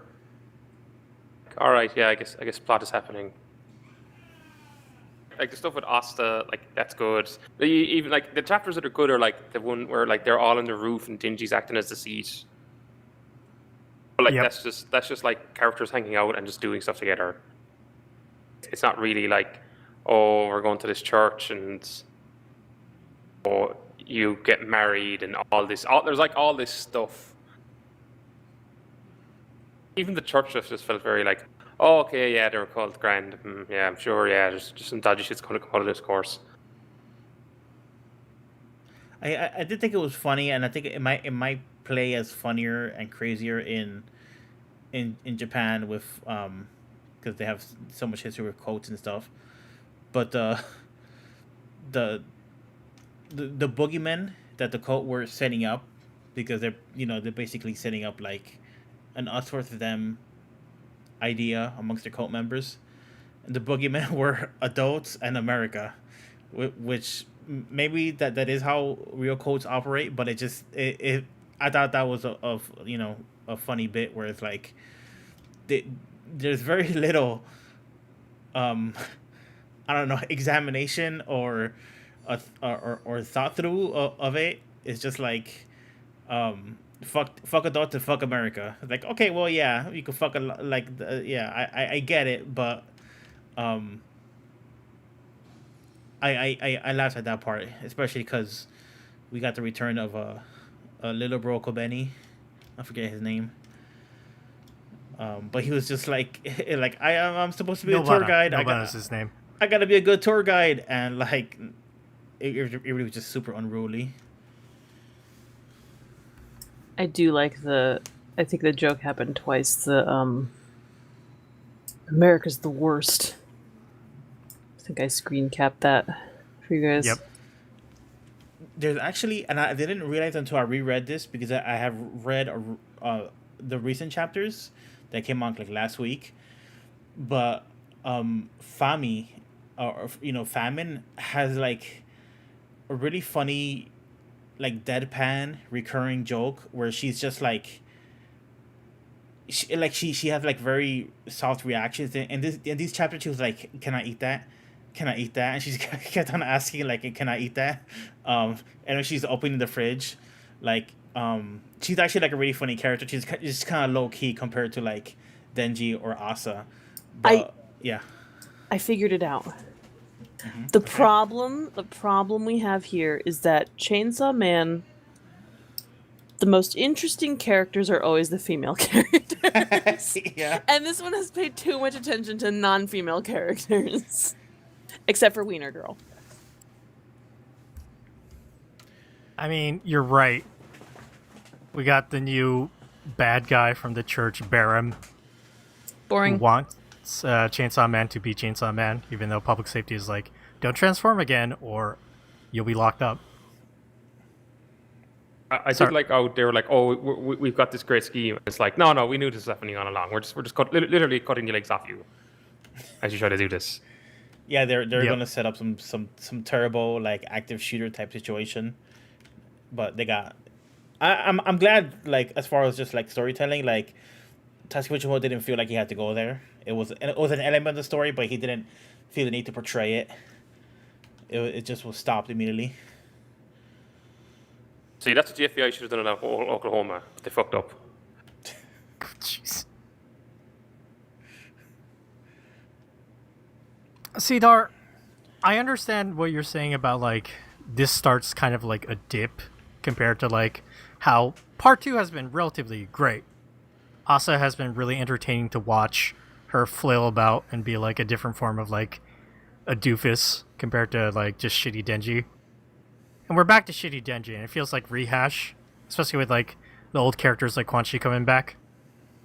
And all these like these weapon people, like the sword guy.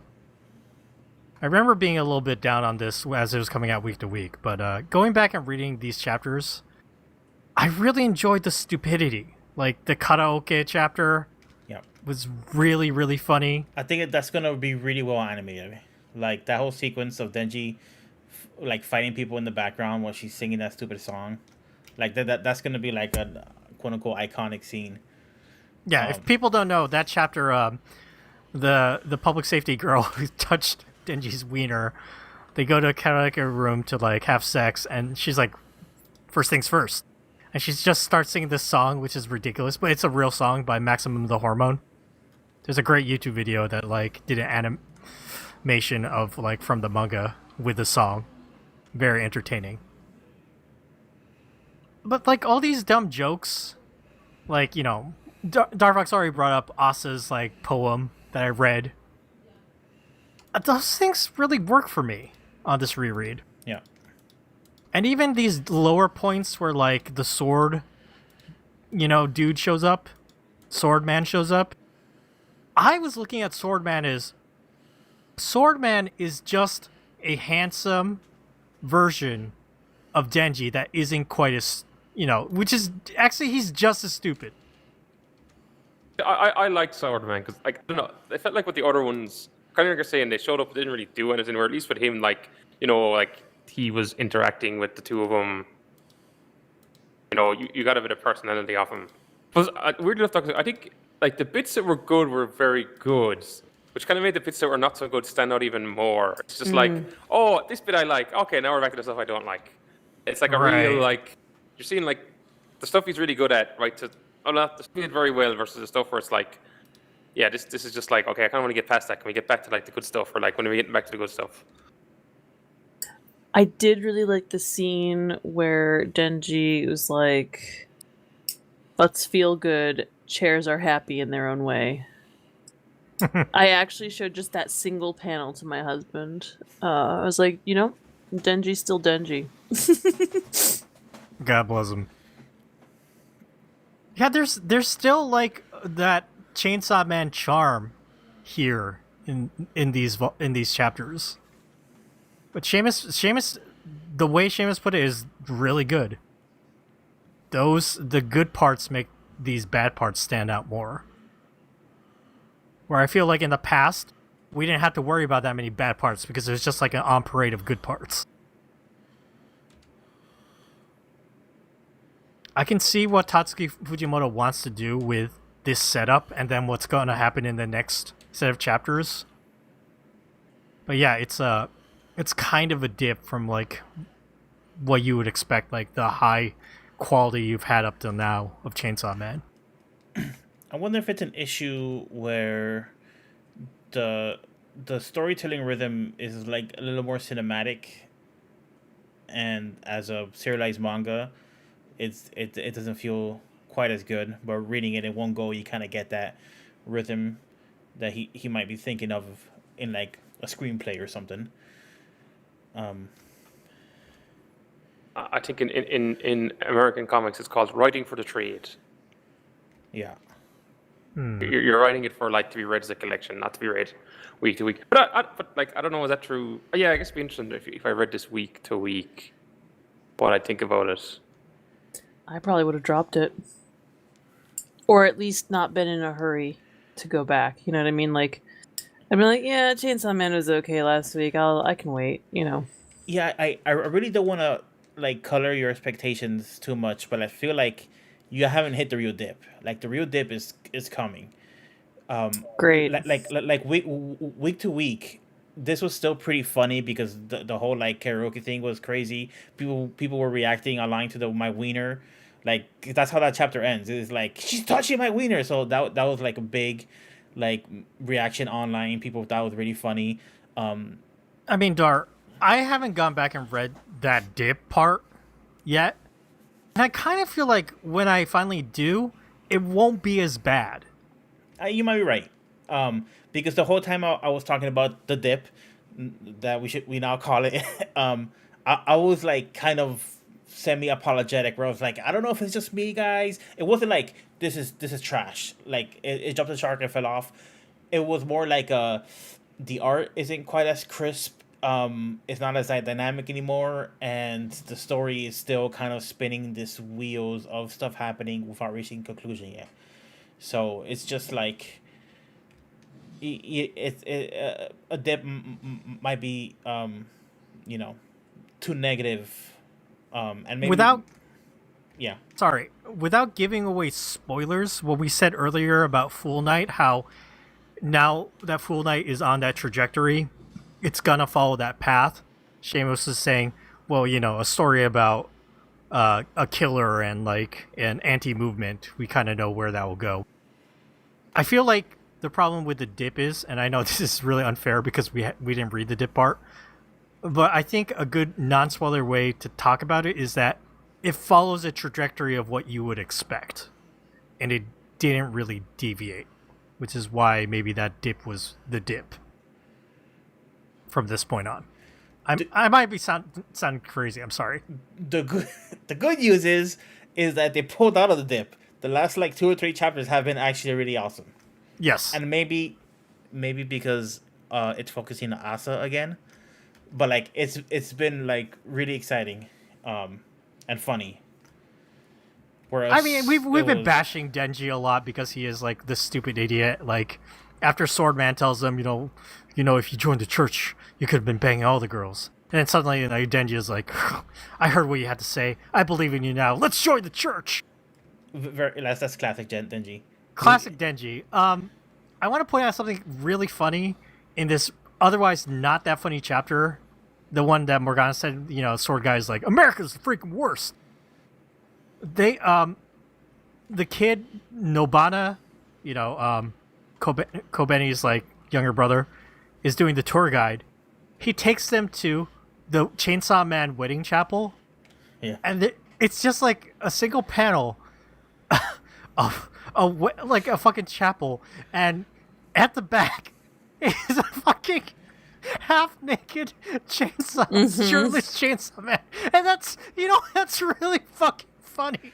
And the pews are made of like chainsaws too. Yes. It's all like it's such a subtle, tiny joke, and it's mostly overshadowed by all like the plot stuff that's happening. But that's really fucking funny, man. Come on, let's give it to Tatsuki Fujimoto. Yes, I did like that. As a lapsed Catholic, It was very fulfilling. When he delivers, he still delivers. And maybe I'm just being a Tatsuki Fujimoto apologist, but There are worse things to be. yeah.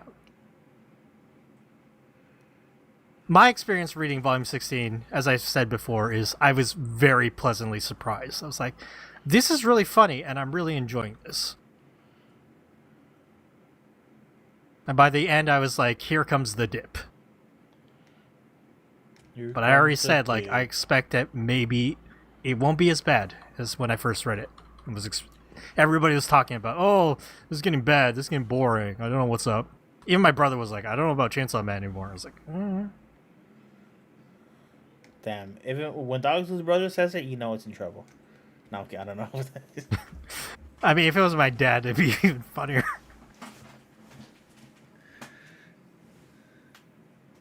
I'm sorry, Dar. I kept interrupting you. Is there anything else that we missed here in these chapters that we didn't mention? I think. Do we know? We kind of know what the motivations of the characters are at this point, but it's maybe telling that I've read it and I don't remember. But I think it's interesting that public safety is not really an antagonist, but they're not on Denji's side. I think that's an interesting way to take his previous career as a public safety person. But I also kind of feel like they should be on his side a little more, given what they went through before.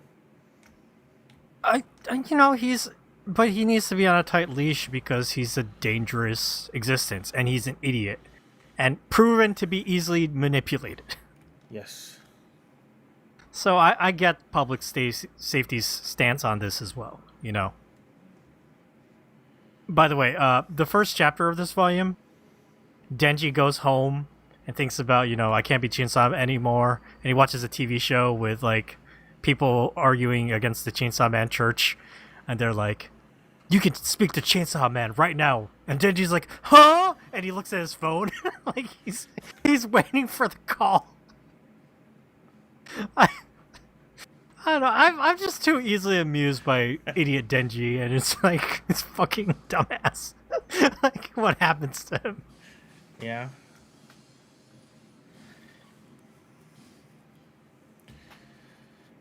All right, that's all I have to say about Volume 16. I've said my piece.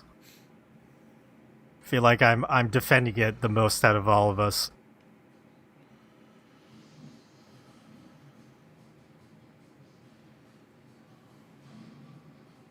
I guess the question now to ask to Seamus and Morgana is, do we keep reading Chainsaw Man for Twipple Dip, or do we also drop this? I didn't say it, but I've actually read everything up to the latest chapter. Oh, okay. So Seamus has already been on board. We'll count that as cheater. You were on board. Yeah, well, I was like, I'm paying these $2 to show for the Shonen Jump for the month, so I might as well, get everything I can out of it. Okay, so the question is for Morgana then. Yeah, I would read more of it. I think I had Morgana wants to see the dip. I gotta see the dip. I want to. No, We're I gonna want to read it, and Morgana's like, that wasn't so bad. I don't know what you guys are talking about. Maybe Everyone's overreacting. I mostly want to get back to Asa, so I feel like I'm ready to power through.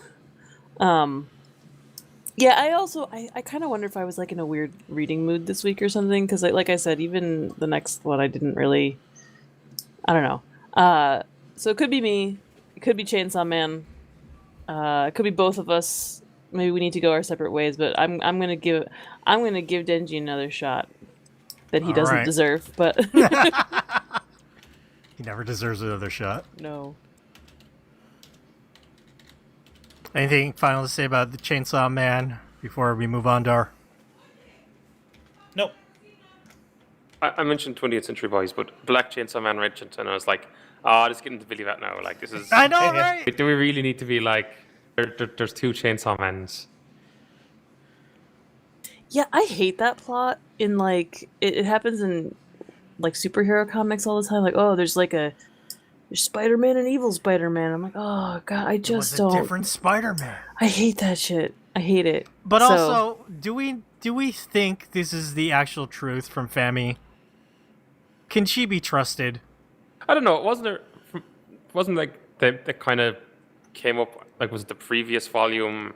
There It is was another like- Chainsaw Man. There is Yeah. another Chainsaw Oh, Man. that's right. Asa's friend got killed by a chainsaw man that was not Denji. And he rescued them from the falling devil. Like, Yes. weren't they trapped in like hell or something? Yes. Yeah, yes, yeah, yes, yeah, yes, yeah. yes, yes. And he So, was yeah, like, like, I can't explain, but you gotta go, or something like that. I'm sorry, Morgana. It's real, There we go. and this is dumb. Like you yeah, said. I know. I don't. That's one of my least favorite plot Really, points. I think it's like you're saying. It's like Fujimoto is always good for like. He'll always put an interesting spin on something you've seen before. Where here it's like. There's the interesting spin is yet to appear. More just like more uninteresting stuff like this. Mm-hmm. But I don't know. I guess I'll have enough faith in the man to give him a bit longer. That's right. Seamus is also a Tatsuki Fujimoto apologist. Apologies. You swear like he's going around like I don't know, saying the Holocaust isn't real or something like.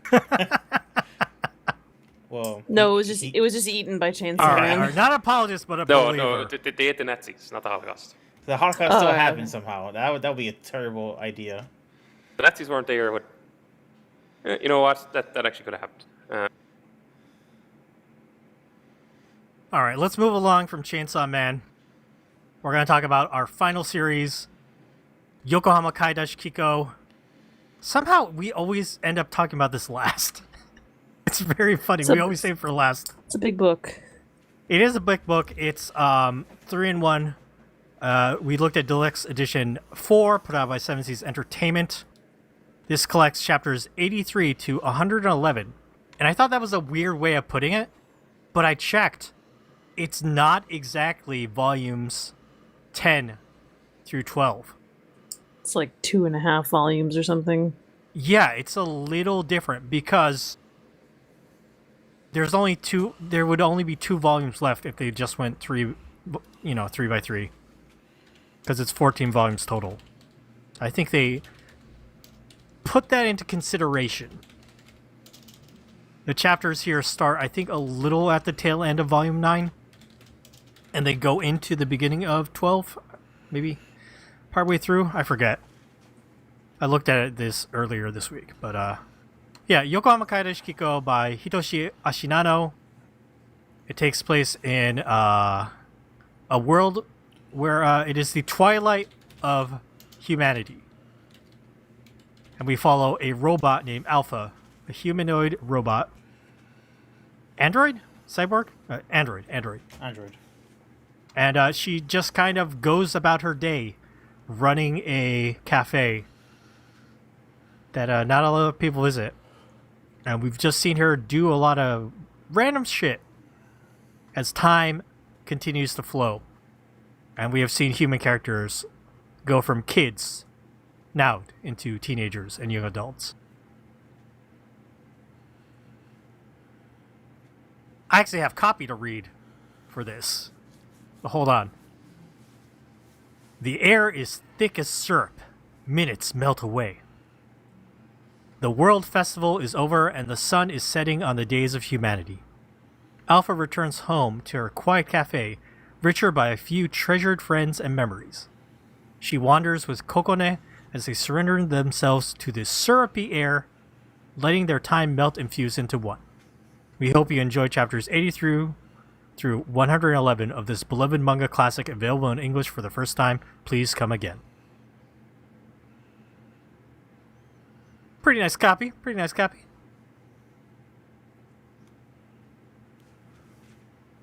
Oh, this is a terrible time for my Kindle app to do an update. Hold on. I was going to read the localization. But I'll just say translation by Daniel Coleman and lettering by Ludwig Sacramento, which I believe is the same team that's been handling all the other deluxe editions. Morgana, we're going to start with you. you'd already mentioned that you got bored. What happened? Yeah, again, there are things about it I liked. That this series is very much about atmosphere and mood, and I think because it continues to be very slow and not a whole lot is obviously happening, I'm starting to get a little impatient. I don't necessarily, I don't necessarily need it to be like huge, crazy stuff. I just feel like, it's the vibe of the story. I get it. Time is passing, nothing is happening. This is the point. But also, why am I spending time reading something where time is passing and nothing is happening? That is life. You know what I mean? Alpha's sad. You don't want to hang out with her. I know. And here's the thing. Like, again, there are still things about it I like. I like the artwork. I like the tone. I like the weird quirks. But this one was a little harder to get through than the last one. And again, I don't know. Maybe it was my mood this week. I'm not really sure. But I really like the big sunflower. I think that one was my favorite story. I really like sunflowers, so I just love the like giant mutant sunflower that Alpha grew. And also her weird addiction to black sugar. And eating the pickled cucumbers and drinking beer looked really good. Yeah. Looked really good. But yeah, I mean, otherwise it was kind of like. I guess I'm also a little bit annoyed because it's clear there's like some big story with this like other android in the sky sort of thing going on. The passage of time is kind of vague. Like it was summer and then suddenly it was snowing. It was winter, and I was like, okay, wait, this is like a chapter apart. I'm a little confused about that. I think I don't like either let it be like a slice of life, peaceful, nothing happens kind of story, or let it have this like big, kind of larger implications sort of thing. I don't know. I'm having a hard time with it for some reason, like marrying these two kinds of stories. I agree.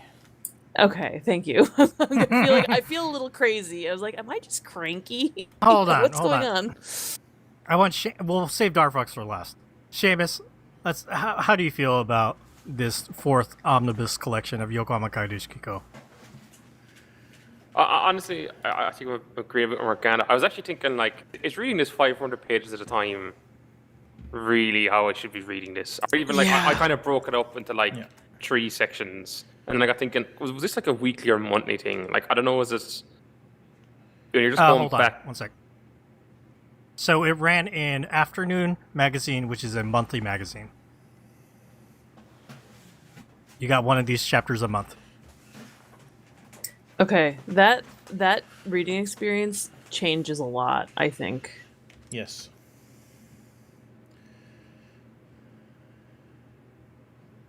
So are we saying that these omnibus editions are actually the wrong way to be reading this? It would have been better if it was like 14 volumes and you read like one of them at a time. Well, to be fair, Dakazu, we could have just read 1 volume instead of reading all 3 for this. We can't do that. I can't do that. Don't make me wait. I got 3 volumes here in total. That's so much reading I can do. You want me to wait? That's cruel. Don't do that to me. I don't know. I feel like you're reading like generally like too much. Like even though I broke it up like to 3/3 over a couple of days, I was still like, am I just like finding this kind of a bit too samey? When if I was reading it month to month, or it's like, oh hey, this is like my one time a month where I get to like read about like this, kind of fairly like chill manga where like not a lot's going to happen. Your monthly visit to Alpha. Exactly, and the cafe. It gets a little tedious. It's a fancy that can visit you sometimes. What were we saying earlier? Writing for the trade? Like maybe this is a series that was... This is the opposite. It was written for the, for the magazine. Probably very popular because everyone is like, "Oh, here's my monthly issue of Afternoon Magazine," and inside I get my visit to the world of of Yokohama Kaidashi Kikou. Get to hang out with the cute little android.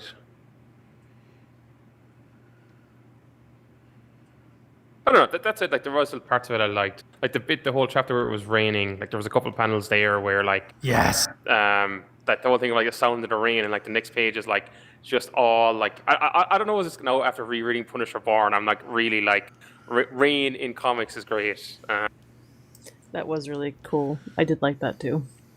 Definitely the best art piece in like this collection here. Yeah. That's a chapter that stands out to me. Or I even like the one where what's the name of the two kids? Were like teenagers. Takahiro. What's her name? I can't remember yet the girls. The bit where like they're kind of hanging out, and they're kind of like this is probably like the last time, one of the last times they probably actually even like hang out together because he's going off and she's also thinking of going off. Oh, Maki. That's the girl's name. Like that one I thought was like really good. Even the one where it was him and Alpha as well. Oh, out in the field waiting Yes. for the airplane to go by. Like because there it's almost like the passage of time is now like now it's kind of what you're kind of seeing it. It's like yeah, like they're kind of growing up. They're all kind of drifted apart. Like the whole thing where she met the Barracuda guy. It's all kind of playing into this. But the other chapters in, yeah, like we're kind of saying, like there's kind of like, oh, she goes off here and she goes off there and she's fixing the place up, and it's like, it's grand, but it's like, Oh yeah, there's no plot yes, that's happening. There's no plot, and like if I feel like because the one with the rain was like such a good example of like, you know, there's no plot, but like they do something with the art where you're like, okay, that's actually like, just like a really cool little bit. Where most of them were just like, oh, it's like, oh, we're driving through the countryside again. Well, then what did you guys think about the plot ones? Because we had Alpha had a frenemy, Marco. Coco Yeah. is like a friend android that was kind of like, I don't like you, Alpha, because She jelly. you're taking the attention of Coconut away from me. Love triangle. Android love triangle.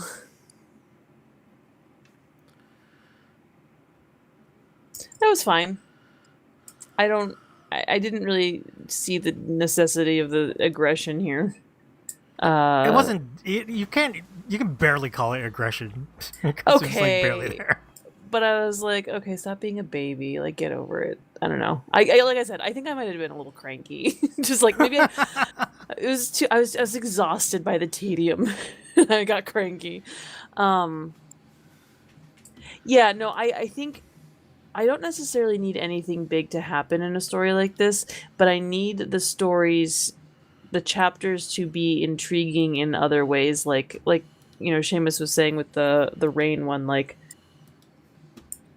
I could hear the sounds of rain. I could smell the rain. Like there was stuff being done there where it was an experience I was having, even if it didn't have a plot.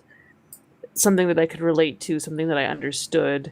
Whereas there are a lot of the other chapters that kind of, even if they're, you know, technically plot, I just don't get anything out of them. They're you know, we're given breadcrumbs every now and then in this You're talking story. about the chapter about like the airplane in the sky and the Yeah. director. Like it's like more of a tease more than anything of like they're just not going to explain anything about this and just keep going Right. back to them once in a while. Like I don't care. I don't do one thing or the other thing. Don't just leave me alone. Just like let me enjoy one story or another story. Stop like dusting it with it doesn't that kind of storytelling only works for so long. After a while I'm going to start getting mad that I don't know what the fuck is going on. Fourth omnibus and Morgana is impatient. Yeah, I'm getting a little bit like, okay. I mean, it's almost over. There's only one There's left. only one more, right? So if you're gonna ask me if I'd read more, there's only one left. Yes, let's finish it and let me see if I get any kind of sense of peace out of this. Okay, I've kept Darfox on the sidelines for long enough. Darfox, tell us what you thought of the fourth omnibus collection of Yokohama Kaidashi Kikou. I needed something to happen. I needed her to like fuck that kid or kick a dog or something. She shot a gun! You didn't like it when she fucking pulled out a gun? She's like, I need to see the sparks. But what was the point? She The sparks were drawn really cool. But so it's like my stupid analogy is like, what if you get like a nice piece of chocolate that has like strawberry flavor in it, like a little bit of strawberry It's jam. always food. It's always food. And then you get like 7 more, and one of them is like a little bit of banana or a little bit of like some other jam. You eat like 12 of these, and then all you get is just like chocolate and a bunch of like other tastes, and it's just like all the same. And like, I need like something completely different, like a sandwich instead of a piece of chocolate. I need a potato chip. Give me Yeah. some salt. Yeah. So like, individually you get that piece of chocolate, like that was some nice chocolate. It was rich, and there's some strawberry in it. But then like if you eat like 7 other things in the same sitting, then you're just shoving shit in your mouth. So yeah, that's my analogy for this. And I like, individually, all that stuff is still pretty nice. The one with the rain, is that the one that at the end she's like, now summer has arrived? Because like Yes. that was like a really good like vibe, really good like, oh, this, it's this manga's wheelhouse, where you get something kind of melancholic but sweet, right? You didn't feel that way when she got to play with snow for the first time? Not really, but I'm Jeez. I'm a famous snow hater. You're all because dead inside. I'm a famous snow hater because I live in Florida and I've never seen the snow, so like I don't care. I'm just like, Look, all these snow people. snow is magical, and I don't give a fuck. Okay? I didn't. And I'm over here Yeah. with humidity, okay? And I don't give a fuck. I just it was cute. I mean, yeah, it's cute. Great. There's snow for some reason, randomly. It was just summer and now it's winter, I guess. Darfox frustrated by like the mushroom people showing up multiple times in this omnibus for no reason. Well, and here's the thing. You're dropping these mushroom people on us now? We've had whatever, how many ever 9 volumes of worth of material, and now we're talking about mushroom people? This thing is almost over. Because it doesn't matter what they are or like what the mystery. There's, it's just Because we're they're never there. gonna know. We're never gonna know, and it's gonna And be you won't. Yeah, don't expect Oh. We're all dead explanation. anyways. Mono no aure, everybody. Don't forget the transient nature of things. Are you saying they've been too transient? They've been here too long? I'd rather have. We Oh. never a have to get the fuck horny- away from Alpha Intercafe.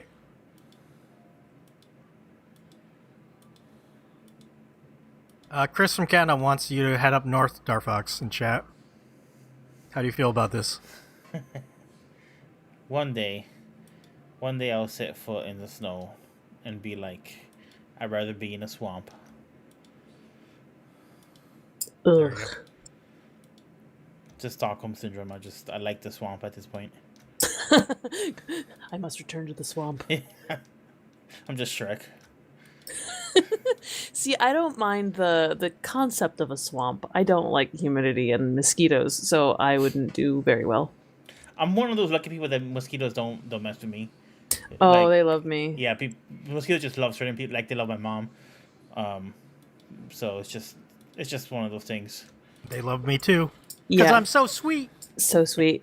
Oh. For every one mosquito bite that my husband has, I have like 10. It's just, I don't know what it is. I mean, maybe, is it a blood type thing? I don't know. Like, do they actually have preferences for flavor of blood, or are we just lucky? We're just blessed. Must be all the pheromones I keep reading about in manga. That's not how I want my pheromones to work, man. You want them to work like the Barracuda does for ISA. That was kind of cute. The Barracuda stories and like the tiny Barracuda. See, like all the individual moments here are nice. Yeah, no, it's more just a matter of like, I'm still not sure why anything is happening. I hate that Darfox's stupid chocolate analogy makes the most sense. It does make sense. He's right. It becomes tedious when you don't change things up a little or give me something more substantial. What if she shot someone and it wasn't a sign? Yeah, I would be super down.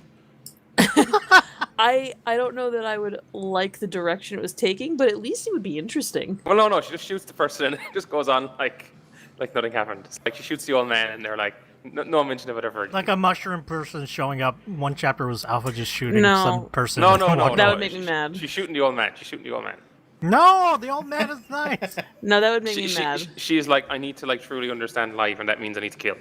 She needs to shoot Marco, her frenemy. That would have made most sense. Look at us talking about violence. I mean, like, in this world, if she just shot somebody on the side of the road, would anybody notice?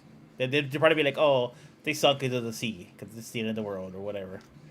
Nobody Last two volumes are a murder mystery. Yeah. Alpha goes on trial. Every character you haven't seen actually is dead by Alpha's hand. We just don't know it. She's actually the Terminator. No kissing in this volume. No. Let me trade some data with you, smooch. Remember that? Maybe that's what was sustaining us in the other volumes. Like every now and then, there's some The little instances of sexiness, like The- thrown in by Wait, Kiyoshi The Android pecs on the lips. Didn't they have like the Osprey person there, like running around naked for like a chapter? Yeah, which always Oh, made yeah. me uncomfortable. kind of just like lounging around with her titties out. It's because and she's like, oh, she always wants to hang out with kids, right? That was her thing, which always like was just like a weird thing to me. She says then. I don't know. Oh, there is one kind of mystery you might be able to solve. At the beginning of this collection, the old doctor is talking with Coconut about Coconut's, quote, big sister. Was this a reference to the Osprey? But later on, Takahiro is like, I don't think the Osprey is a robot. No, I think it has to do with like because there's a robot in the sky in Yeah. that damn plane. Robot in the sky with diamonds. Oh, she's the one. Okay. I assume she's like Alpha #1 or whatever. She's Omega. Yeah. And she got all naked too and was swimming. There's a lot of naked ladies swimming. I don't know. Change an editor. Or like, come on, sexy this up. Yeah, the manga editor is like, we gotta add more like sexy stuff so we can keep selling volumes. So is this a legitimate criticism? We feel that like this is like a really nice, maybe even wonderful book, but the format doesn't gel with it. The format of getting these big omnibus, just reading it. I know we were saying that, but I'm saying it in a kind of complaining kind of way. But I mean, do we want that as a box quote or like? Wait, like what do you want it as a box quote? Like, I'm just saying, Like, like officially codified is what I meant. I don't know. Like, I do think like, why now and not, I don't know, like, not the first or second or third volume. I was kind of feeling the third volume, but I was still, down. And I still am down. It's just Because you're still like waiting to see if like something's gonna change or it's gonna start answering more questions. But we're one removed from the end now. I don't think I'm expecting that. I don't think I ever expected that. Like that's not like that's not a manga where I'm like, oh, we're going to reveal a big mystery. It's like, I don't give a shit about that. it's true. Yeah, I don't think I expected it either. It's too much chocolate. We got overloaded on the Yeah. same flavor. Well, and I think also there's this phenomenon that happens with long-running manga, and this isn't super long, but I would say around like 10 volumes in, sales start to drop. And personally, I also, if it doesn't like continue to compel me, I start to feel like I'm done. This happened to me with like My Hero Academia. I was like, yeah, like 11, 12 volumes in. I was like, I think I'm good. I don't think I need to read anymore. I think it's just like after a while, if it's not serving me anymore, I'm just like, I think I'm losing steam on this. So I wonder if like the longevity has something to do with it too. We could apply that to Chainsaw Man as well, maybe. Yeah, I definitely had that thought. Like maybe I've overindulged on that a little bit too. But we don't have that feeling with Full Night because it's brand new. We only read 2 exactly. volumes so far. Exactly. I definitely have. I have had this conversation with myself, trying to decide whether I'm just being cynical because I've been reading them too long. Well, I think it gets back to what I don't know Dara was saying there about Food Night. It's like it's stuff that starts off and it has like a possibility space, and then at a certain point, let's say most times probably because like at a certain point there's like, look, we need to make money on this, so like just stay in your lane. Pick a lane. Pick a lane. Like it kind of narrows, or maybe it's just like that's what they get interested in, or like there could be a bunch of different reasons.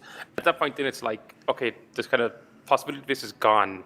It's just going to be this thing. It's like, how long can you keep this thing interesting?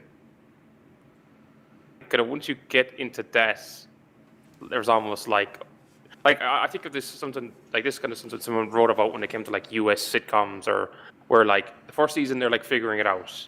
So second season where it gets good because they figured out what works. Exactly. The second season where they figured out what works, and then like maybe the second season or third season they start to experiment. They're like, okay, we're going to experiment a bit, and then kind of after that they just have like, because by that stage like they're 4 seasons in, the money's good, let's keep it going. People are like, fuck it, like we're just gonna just do what we know, and at that point it's kind of like, okay, it's just this familiar thing. Or it starts to taper off. Yeah. Well, not really, because then you can run for like, I don't know, like how many like shows runs for like another like 10 or 12 seasons. It's your fucking Supernatural ran for 15 seasons, and I stopped watching after 5. I'm amazed you spent that long on it. I think we gave up after 3. I was a big Supernatural fan back when it originally aired, which is like 20 years ago at this stage. 15. Yeah, I mean, it's the reason that like 9 or 10 seasons into Murder, She Wrote, I know who the murderer is before the murders even happened. Like, it's like, okay, we're done. We've been spinning our wheels for so long. And I think, like Dara said, I don't know, the 4 of us are like a select, like, I was explaining to someone actually before, I was like, I do a podcast about manga. It's like, the problem is, like, if you're picking people who are doing a podcast about a thing, like, they're just so fucking out of the norm. It's like wine tasters, where it's like they spend all their time drinking wine. They're like, no, if it's not different, then like I don't drink it anymore. I think there's maybe an element of that with us as well, where it's like we've reached that peak at 10 years of Manga Machinations where our tastes are too refined. Not too refined. We're like, looking for something so specific. Much. We're looking for something specific that like a general reader might not care or know about. They just want an entertainment or whatever, but they're not spending 2 hours a week talking about this. Yeah. Like even reading like that was even a manga. Oh, like I don't know, like even like me when I'm going back to some like old comics I read like years ago, and I'm just like some of them I'm like, oh, there's something here I really like. Other ones I'm like, I'm done with this after 2 volumes. It's like I don't know, because like I've read more stuff and now I just have like different ideas of what I like or don't like.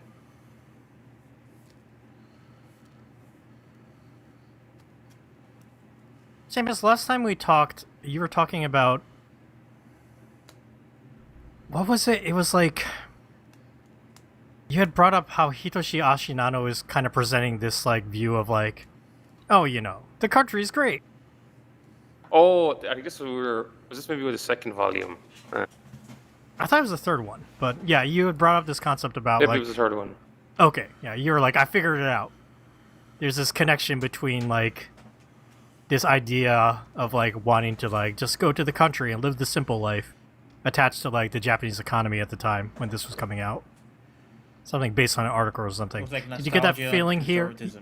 Yeah, something like that. Did you like, completely drop that, or? It's not so much that I completely dropped that. It's just like, I think it's still there. It's just like, if people want to know about that, they just go back and find that episode. Like, I don't think that's necessarily gone away, really.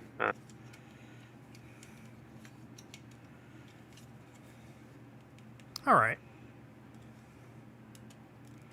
I think it was like reading into the 1st volume, like that just came into my head for some reason. Like I got started thinking of like, was it yesterday once? Not yesterday once more, only yesterday.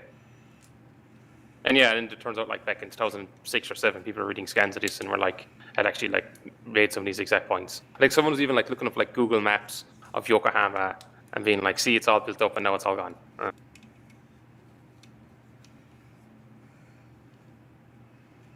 still think that's there. But like, I'm just like, yeah, I've noted it. I'm not going to be like, oh well, they're very.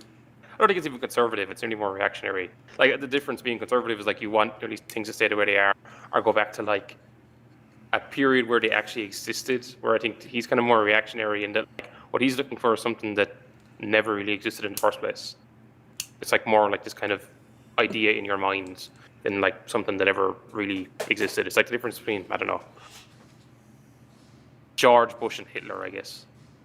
Jesus. Like in the sense that like I would say George Bush is more of a conservative, where like Hitler had this like fantasy of the Third Reich, and it's like oh this imagined like past for Germany that never really existed. Hitler's a bad one because everyone goes to Hitler, but like Hitler's also a good one because like that was a very like his ideas of like what the Third Reich was and what they were trying to get back to, and like this whole idea of like the old Volk.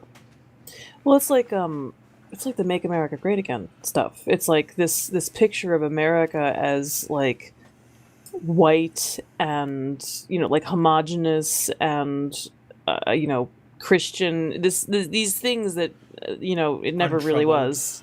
Yeah.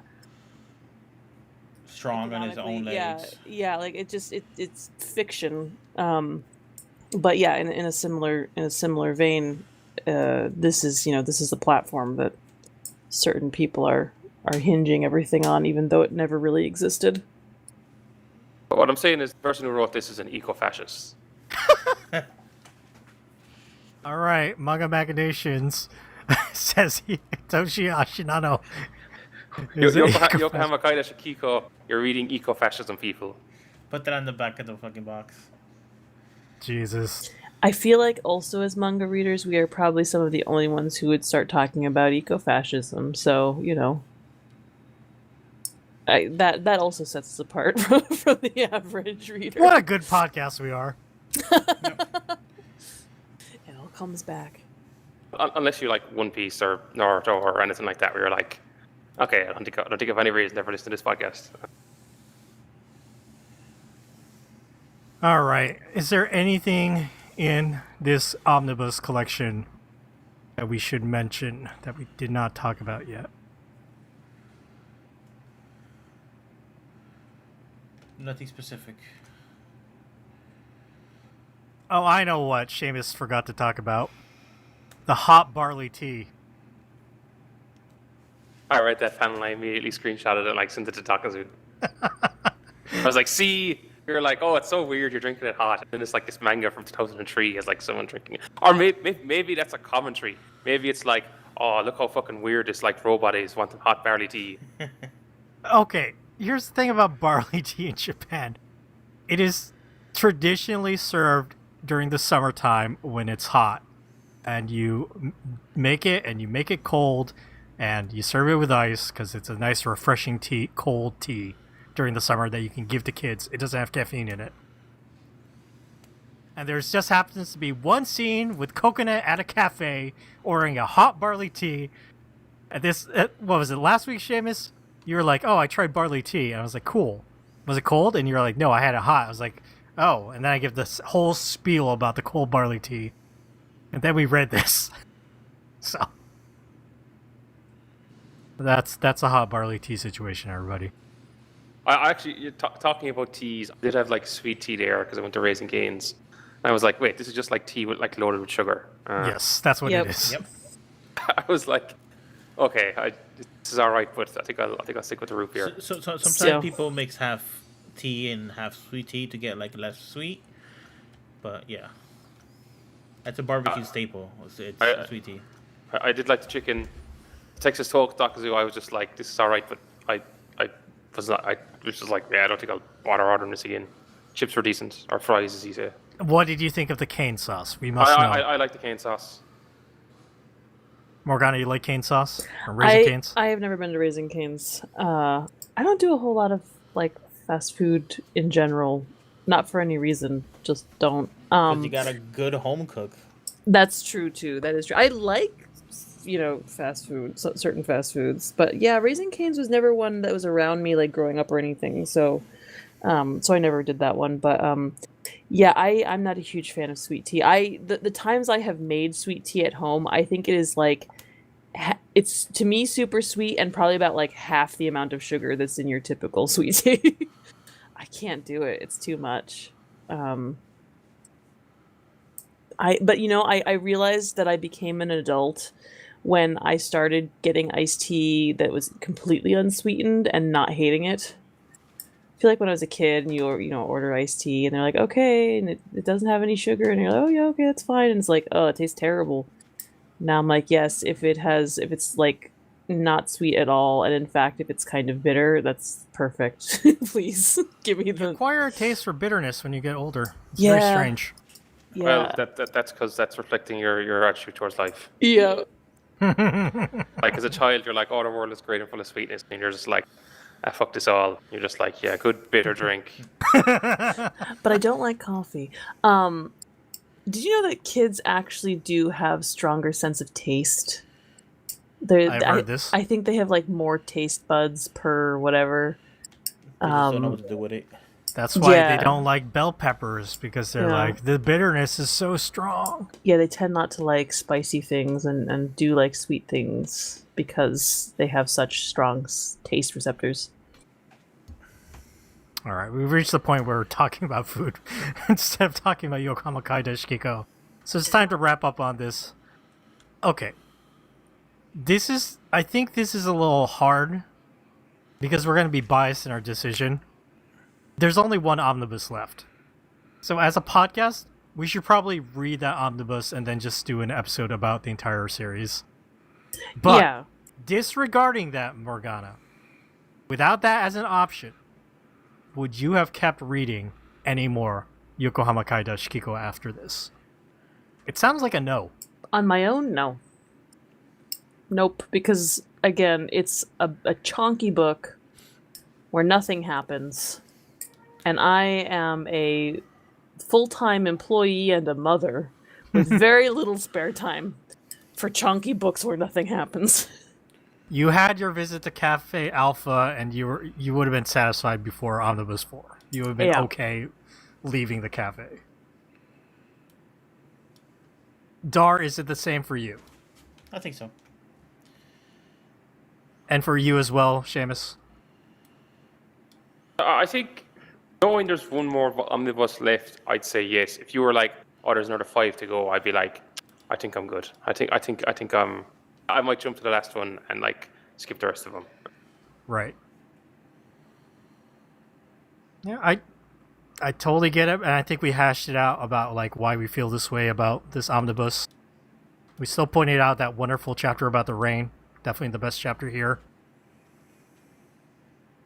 And yeah, when the final 5th omnibus comes out, we'll do an episode just dedicated to Yokohama Kaidashi Kikou to talk about the whole thing. Do any of you have a prediction how they even end Yokohama Kaidashi Kikou? What will be the final chapter? Where will this plotless manga go, Darfox? She's walking around and she finds a couple skeletons on the floor, keeps on walking, and she says, Oh shit. I guess It's gonna jump all the way into the future where like I guess he really is gone. And she like clicks off. She just turns herself off. That's it. She does a Columbine on the remaining humans. She's like she's like fired the gun at the sign. Now it's like, nah, we gotta go all the way. Jesus. I would have banged, not a whimper. That's more involved than I imagine it'll be. What do you think, Morgana? I think it's just going to be a page with a table with a cup of coffee on it. The end. And no alpha? No, Just nothing. nobody? No explanations. No people. No characters. Nothing. It's just going to be a single page with a cup of coffee on a table. I see. Because I read fuck the you. ending. I read the final volume a long time ago. I don't remember it, so I'm sure I will once I read it. I won't give a guess. And there we go. We have reached the end of our Twipple Dip. What was your favorite of these 3, Darfox? Oy, tough one. I guess Full Night. Oh, over Chainsaw Man. Yeah. Wow. It's been consistently Chainsaw Man for the past couple Twibble Dips for you, so... Yeah, but Full Night's cool enough. Art is good enough, and Chainsaw Man It's is new. dipping enough. It's new. It's new. It's got that advantage. Morgana, what about you? Full night. Okay. And Shamus? I guess I'll go Fun Light. I don't know. It feels like of the three of them, I guess, yeah. It's not a. I don't know. They all have like they're very mixes. Like I like the art, but the story. Chainsaw Man, highs and lows. Yokohama, a few bits. Otherwise, run out of steam. Yeah, we'll give it the full night. It's the best of the worst. Maybe we need to like retire Twipple Dip then. Or just re-roll a completely new set of manga. Like staying on the same thing for a Twipple Dip to finish out something is like actually not been good for us. Been bad for the reading experience. We're all getting burnt out. I don't know. I am curious. Like, do you think if we read Yokohama Kaidashi Kikou, like all of that in the sake of 5 volumes, 5 weeks? I don't know. Would that be a better one though?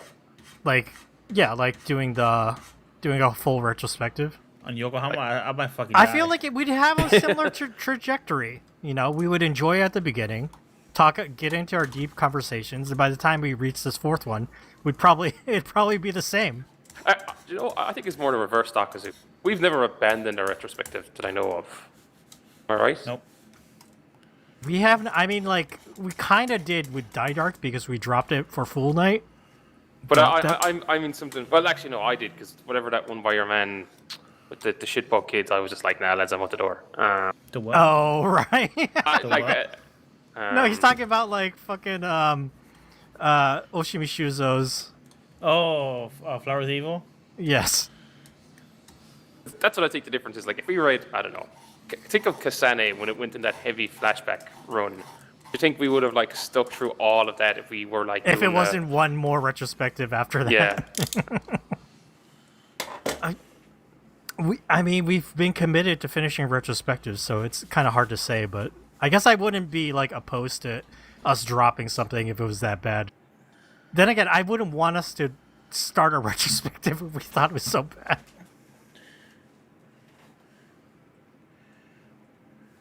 Chris from Canada suggests we just have a mass rotation on Twipple Dips. Possibly for the future, but you know, we committed to the Yokohama Kaidashi Kikou, now we're at the end of that. Maybe we should have like a couple sets of Twipple Dip. Oh, like we have this Yeah. Twipple Dip set, and then like next month we do like this other Twipple Dip set. Yeah, that could work. Change it up, keep it interesting. Because there are other series that we're interested in reading. I wanna do Innocent and #DRCL with Twipple Dip. I want us to read the second volumes of those. And DRCL came out last week, I think, this past week. Yeah. But we were on the Full Night kick, so I wanted to keep that around. So we could sub it in because the next Yokohama Kaidashi Kikou, like I said, it'll be its own episode. It won't be a Twipple Dip. We'll just do it as a kind of like when Beastars ended. Dedicate the episode to Beastars, like that. But yeah, I don't know. We've been doing this podcast for a long time, but you know, we'd like to change it up. Last week we did Tampopo for Pete's sake. Movie machinations. We could do anything. We could dedicate an episode to Final Fantasy VII. Manga podcast about Final Fantasy VII. Be so my beating heart. That I feel like the Venn diagram of people who read manga and people who like Final Fantasy VII is actually fairly wide in the center. Yeah, it is. Final Fantasy VII is kind of just ground zero for a lot of people from like our generation fascinated with Japan stuff. I get way more fidgety when Darfox starts talking about Hong Kong cinema, and I'm like, bruh. Just you wait. We got a for movie machinations now. Oh boy. Yeah, We're gonna make Morgana watch Armor of God 2, The Electric Boogaloo. No, it'd be hard for me to pick any Jackie movie. Honestly, if we're picking Hong Kong, I'd rather pick like Choi Hark or even like Johnny To. Yeah. Seamus is on that. Well, I'm done with Johnny To now. I think next weekend I rewatch election movies and like, all right, we're done with Johnny To for the moment. I've watched all I've watched and rewatched all I plan to rewatch. Okay. Well, with that, I think it is... Oh, I guess I should pick. Wait. Yeah, I didn't pick.